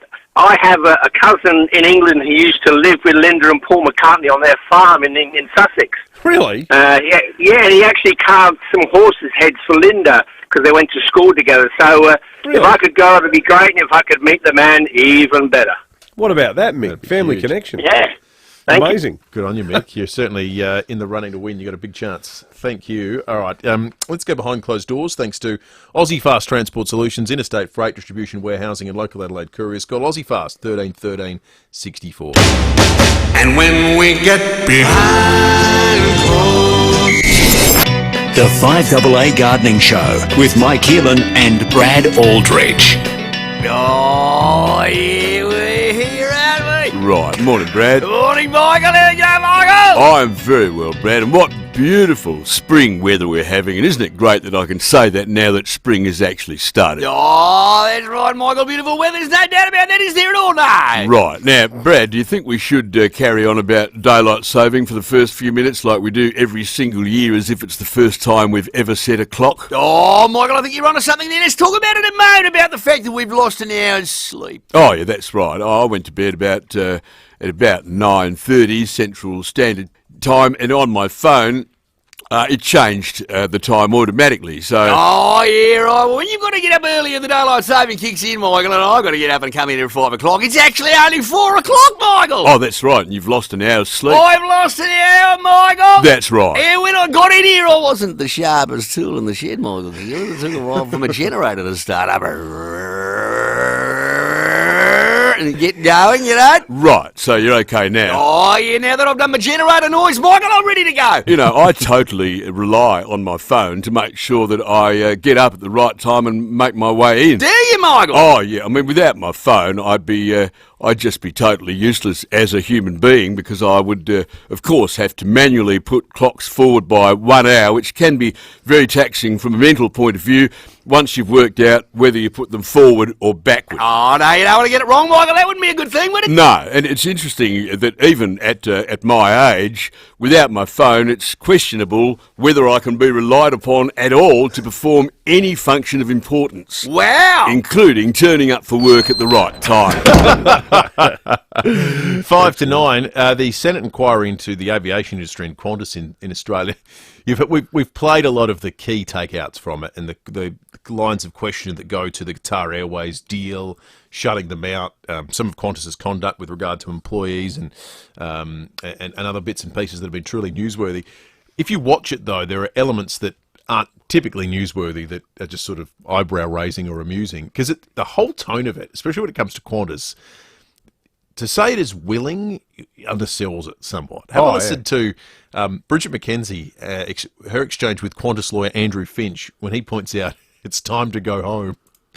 Chair, it's 6:30. The last flight to Sydney leaves in about 35 minutes. We've been here since delayed. 3 o'clock. I guess you're delayed, Mr. Finch, at the discretion of the committee. I'm beg your pardon? At the discretion of our committee. So we've still got questions and we will be pursuing them until we're finished. Senator Smith, you have the call. Can I go home now, You're please? staying in Canberra. I'm not even sure. That's a bit low rent, I reckon, by that Nationals senator. Carrying on like that is treating it as, this isn't the Nuremberg trials. But have you seen the tone of it? It's treated like the look. You and I have been pretty robust in our criticisms of Qantas, as they rightly deserve. But the tone of the whole thing is. But you don't need to hold them back like they're in school detention. Make them miss their flight, scramble to find accommodation in Canberra. Like, seriously, that's a bit ridiculous, isn't it? It's the whole thing's been like. It is extraordinary to watch. Okay, we got any more texts on the Duttons text line? A few have come through. Quite a few about the Blues Brothers. Josh simply says one of the best films ever. Sam says John Belushi was Academy Award worthy in the movie 1941. He was only 33 years old when he died. Incredible waste of talent. Pretty good advertisement for saying no to drugs, as Nancy Reagan famously said. He died of taking a thing called a speedball. It's a combination of heroin and cocaine. God. Well, it's probably a miracle, given his lifestyle, that he actually made it to 33. Yeah. Still 23,457 premises across Adelaide without power this morning. We still don't have a great deal of detail on restoration time. So a quick look just before we wrap up this morning at what the latest is on some of the big sections. No, they're still to be advised, so they still don't know. SA Power Networks will update that across the day, but we don't have any up-to-date information for you about when that'll come on. Stay listening to 5AA across the day, because everyone will do a power of work on that front for you, I have no doubt. We are out of time. Enjoy the rest of your Tuesday, and we'll catch you tomorrow morning from 6. I'm voting yes for a future where every voice is heard, that recognises Indigenous Australians and their 65,000 years of culture. Yes makes it possible. Authorised by Dean Parkin Australians for Indigenous